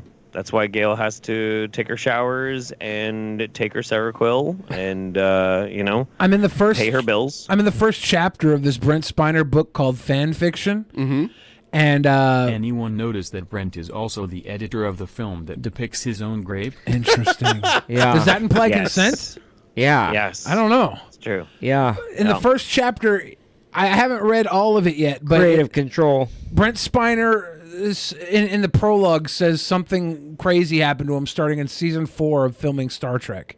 Oh my god! And then now he's like everything I've said up until this point is true. He's like, the rest of the story, I don't know if it's true or not. He's like absolving like any guilt of writing like about someone else's life. He's like, I don't know where this came from or anything about It this. is so possible because you can tell he's terrified of Gail. Yeah, and it's literally like 4 or 5 paragraphs in, and he's talking about getting a stinky box delivered to his my his God, trailer. that is all Gail. Yeah, no, it's all, this is 100% about Gail. Where does Gail live? Well, she lived in Seattle for a while during some of this. She lives in like Alabama or something like that. Yeah, she moved from Florida to. No, she lives. She still lives in Florida. She moved. The She whole moved. body mod scene. Did she? Yeah, she moved to Alabama. It got too Really? it got too expensive in Florida, and they moved her. I think it's Alabama. It's either Alabama or Mississippi. I believe Alabama. Oh, okay. Okay. All right. Well, I'm gonna need to know that because I do plan on visiting her at some point. Alabama, Arkansas. Yeah, I don't know. I love Gail. There's a lot about this story that makes me think it's 100% about Gail. It came out in 2021, and they have an audiobook that runs about 6-7 hours, between 6-7 hours. Really? Holy shit! We should break that up into segments and review that shit. Chapter to chapter. Yeah. Oh, I don't know. I don't know how deep it goes, but I'm fascinated. It looks strange. Yeah. Well, I mean, we have to accept though that this is going to be the Brent Spiner clone. That we're reading the testimonial of the Brent Spiner clone. It's not the real Brent Spiner. Chapter 2 starts off. I've just been skimming through it. Chapter 2 starts off. The package stunk up his trailer so much that he comes in the next day and it still reeks. I don't know if he tells me what's in the package or not. I've been skipping through it. I'm just trying to see how long the chapters go. I don't know how many chapters in this book. Some of them are pretty short, a couple pages. We could probably go chapter to chapter. Yeah. One day on Audible with young Brent Spiner and its stink package, courtesy of Gail Cord. I don't know about Gail this. Cord. This is strange. So we'll probably wrap it up in like 3 minutes here. We have 3 minutes left. Yeah. Andrew, anything you want to do for 3 minutes? Jerk off 24 times. What's your record? Record in a day? Yeah. Man, probably like 5. 5 pops? Yeah. Really? That's it? Yeah. I mean, we're not deviants like you, Jeff. Yeah, I'm a good, wholesome... I mean, now I'm lucky if I get it up 5 times in a day, but... So when I was 12 keep years Billy's old... face on my I do what I can. phone background. I'm here to help. When I was 12 years old... Helps the girl I was come, visiting... When I was 12, I was visiting my grandma, and like it was late one night. I couldn't fucking sleep, and I was out at the grandma's house, and she had a copy of Under Siege. And in Under Siege, there's a scene where Erica Liniak pops out of the cake and pops her fucking titties out and shit. And she's stacked. She's a beautiful woman. And I was like, ooh. I fucking jerked off to that scene 12 times in one fucking night. At your grandma's house? I was at my grandma's house. I was coming dust by at your grandma's 12. house. Yeah, at my grandma's house. You were coming Everyone dust. else was asleep. Grandma, I was coming dust at my grandma's house. Grandpa comes dust too. Yeah. So what was fucking nuts about it though is so like years pass, years and years pass, and my grandma passes away and all that kind of shit, and my dad is clearing out a bunch of boxes from his attic, and he gives them. He's like, I don't want these. If you want them, you can have them. So he gives me all these like VHS tapes and shit. And in there is the copy of Under Siege. And I'm like, there's no way this is the Under Siege that was at my grandma's house. I wonder if it is. Maybe it got like given to my parents and now it's being given to me. So I put it in and I fast forward to that scene and the tape is so worn down from me doing like slow motion on that scene. Like the cake pops out and then it's just like distortion. For like 5 seconds. He wore it out. I can't see anything because I wore it out. Yeah, and I kept the tape. It's like somewhere in my attic now because I think it's so fucking funny. You're gonna pass it down to your kids. Yeah, you know it's a family thing. It's a heirloom. legacy. Yeah. Was there any of your old Tell 'em the jizz story. on the tape? No, I didn't. You should run a black light over that That's thing. what he used instead of whiteout every time he wanted to change the title. Yeah. I did not come into the VCR, so no. You don't think you would have like sticky hands when you put the tape away trying to hide it? He fucks DVD players. He's a classy guy. He's not. Did you ever try and put shit in your VHS player when you were a kid? Like I tried to put a sandwich in mine. It got stuck in there. I got in big trouble. But it fit perfectly. It was like a grilled cheese sandwich. That's a big sandwich, though. It fit right into the fucking VCR. I felt so bad. That's a meaty sandwich. That's a good size. You remember that time that Gail replicated her vagina inside of all of her men in their buttholes? Vagina So if they butts. wanted to have, the vagina butts, and then if they wanted to have sex with her, they just had to fuck each other in the butt. Yep. Then we had explicit stories of Hugh Jackman fucking Matthew McConaughey in their vagina butts. That was great. In the role of a There's so lifetime. much lore. I know. It's so good. I think I'm going to spend the rest of my night just watching old Gale videos. These are fucking awesome. Would you watch a movie starring Matthew McConaughey and Gary Oldman about Gale? If Gary Oldman played Gale? Fuck, in a heartbeat. In the whole of a lifetime. All right, so we're going to wrap it up. We'll see all you guys back here on Thursday. Check out Andrew Rivers, Jeff Holiday. Andrew, tell them where they can find you. At Andrew J. Rivers, Instagram, YouTube, OnlyFans. YouTube special on my channel there. Got a couple million views on YouTube Shorts. Touring around the country. Based in Seattle, so if you're Seattle, got a show September 10th. And all that's on my links. If you know how to find stuff. If you're watching this, you surely know how to navigate the internet. Got to, yeah. We're like the red room of the internet. Yeah. Are you usually on the road with Hofstadter? Yeah. Speaking of red rooms, red pubes. But if you're, one of the shows I did. What's funny is last time I was on this podcast, I went on tour immediately after that, and then we do a Q&A at the show, and someone was like, "When are you going to be on Drunken Peasants again?" And I was like, "I was literally just on it." And they were like, but again. And I'm like, well, I'm busy now. Like, I'm doing this right now. I'm kind of here right now. Yeah. But I thought that was cool. I didn't know anybody watched your show. So. 7 people. Oh, 7 people. Yeah. Actually, there's 3 right now. There's more people on the show right now than there are watching right now. Just That's 3. true. Yep. That's not bad. Yeah, well, that's 7. A lot of people. 4 of us and 3 of them. We're watching ourselves. I'll hit the download button and help your numbers. Yeah, no, most of our viewers are bots. We have like 200 bots running now. That explains your attraction to VCRs. Oh, fuck. Well, I'm just glad I got a chance to pop on too, because I'm going to be gone for like a substantial amount of time, and I think I picked a good day to pop on, because Andrew is always fucking hilarious, and I had a good time. Thank you, DP fam. Love you guys. Love you too, Jeff. If you guys are in Eugene, Oregon, stay at Jeff's Bed and Breakfast. Oh yeah. right. You wanted to ask him about the There's a weed shop in Eugene that is like Star Wars themed. Yes, Space Buds. Yes, it's pretty cool.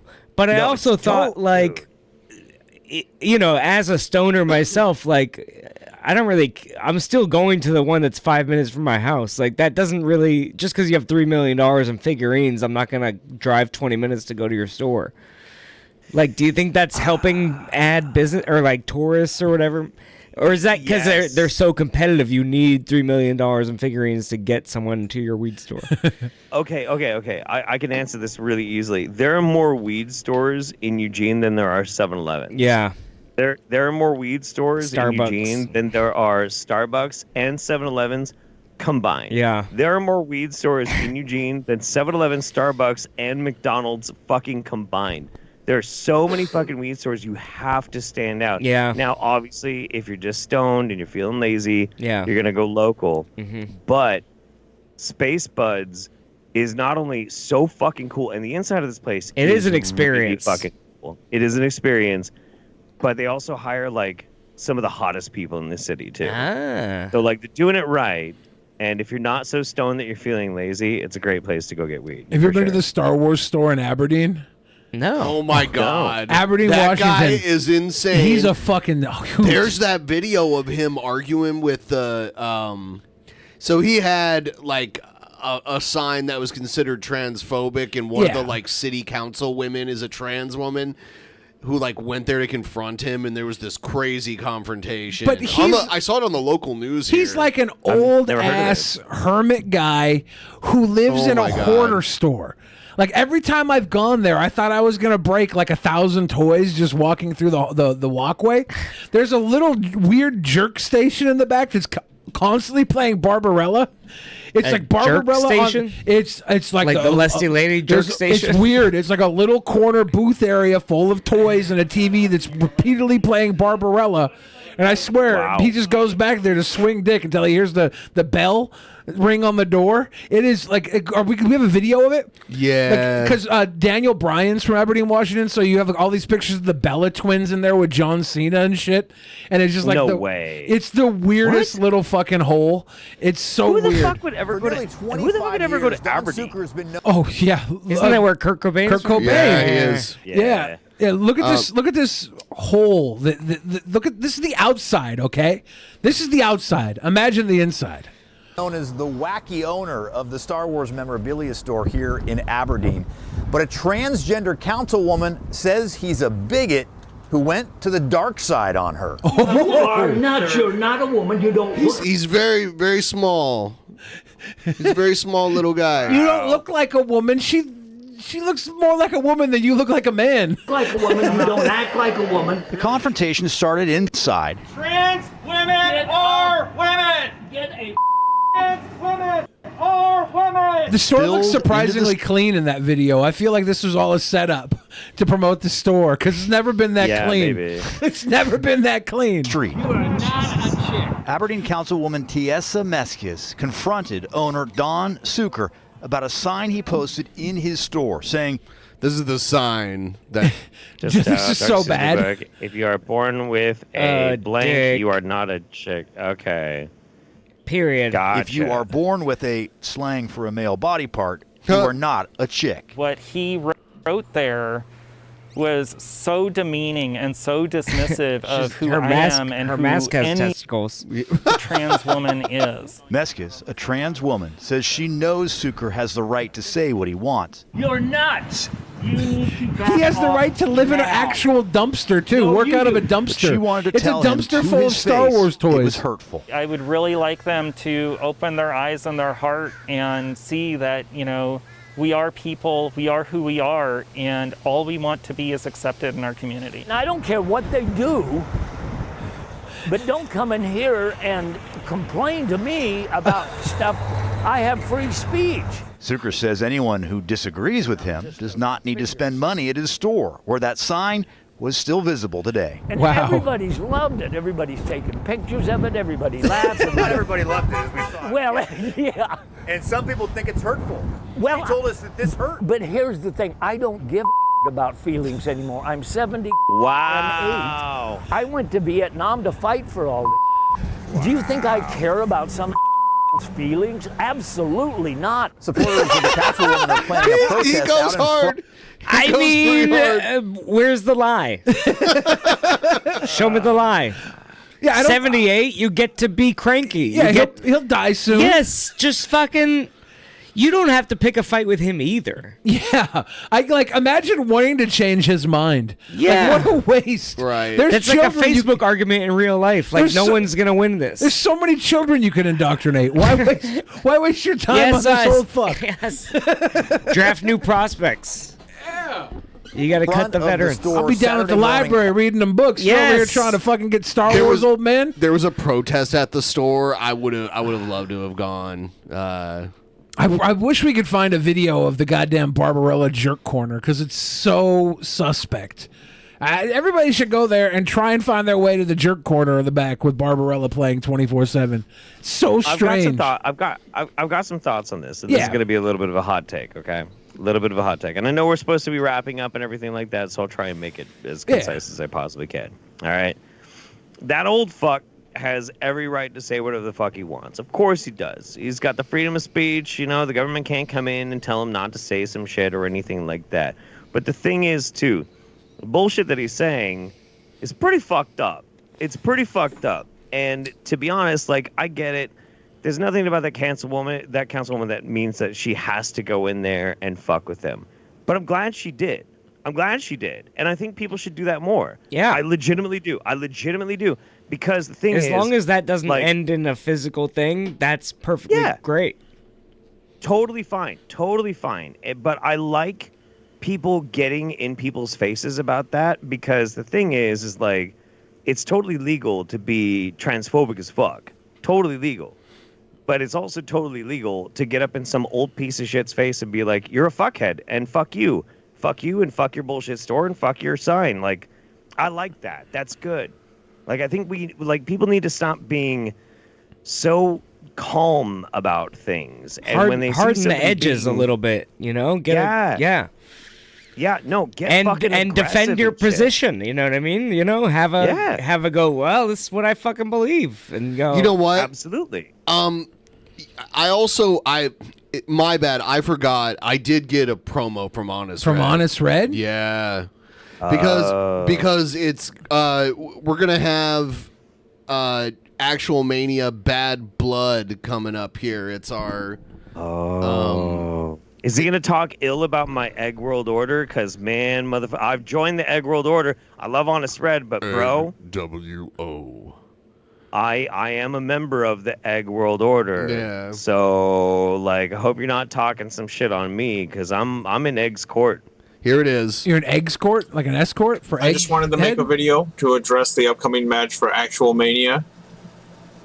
Ever since I was announced as the special guest referee for Egghead's last match, he's done nothing but slander me, dig into my past, and assign whatever opinions he can to me to make me look like the bad guy while he gets to play the victim. You know, Egghead told me he was the one that wrote that joke at the Star Wars shop. Oh my God. Yeah, Egghead said that it was Honest Red that wrote that joke at the Star Wars shop and left it there. Wow. That's what Egghead told me. Honest Red did that. But Egghead has already apologized for these things, and I have accepted his apology. Furthermore, there were conditions in place for us to have this match, which Egghead has violated numerous times. So for these reasons, I already consider this grudge settled. Now, that brings into question what's going to happen at Actual Mania. And I don't know what the plan was because the contract signing never happened. But what I think is going to happen is Egghead is going to make a public apology for the very public statements that he made about me. I'm going to be announced the winner, and we are all going to move on to new things. Now, Pitmonk and Shabisky are too bitch-made to face me in a match, but I'm sure Ben Pie can find me a suitable opponent. Perhaps I will fight Andy. Maybe I'll have a match with Ben Pie himself. Nope. But you can make. You still have to get through Egghead. I got a good match You for you. still have to get through Egghead. Your ass in my face. Whatever videos you want, pretending to be a champion, carrying around that title that you lost, even though it's against your word in the conditions of losing the last match. Or you can destroy your belt. I don't really care. But Egghead, if you decide to go back on your apology and face me in a match at Actual Mania this Friday, then you will face the killer that you know that I am. Whoa! And it will be showtime. It's heating up. Ooh. That's it. The heat is real. So on the pre-show before the actual match, we're gonna do the contract signing thing. So racism. So let's do a recap on this because I want to make sure I understand. So Egg had the match, and Egg won, but because of the special conditions, wasn't it Honest Red that was the referee that put 20% to push it over and betrayed my man Egg? Egghead had an 18% lead, and the 20% lead, or the 20% taken away, put him down by 1 vote. Okay, listen, all right. I got a lot of love for Honest Red, but like I gotta be honest here, man. I feel like there's some fuckery going on. I feel like the there's Star some Wars store owner doesn't care about your feelings. Well, he's an old man. He's gonna die soon anyway, so who gives a fuck? But I'm just saying, man. Like, listen. It's very simple. It's very, very simple. You got a problem with egg. You got a problem with the egg world order. I get that. I feel like you abused your power. I feel like you abused your power and you pushed it that 2% over. I know the rules are the rules. But at the same time, you cast down the Thunder, man. Now you got it. You're going to have to go against Egg. And I don't think you can out-cringe Egg. I don't think you can. I think you bit off more than you can fucking chew. Hopefully Egghead will get a promo to us for Thursday. We are going to wrap this up. Have a great night, everybody. We'll see you next time.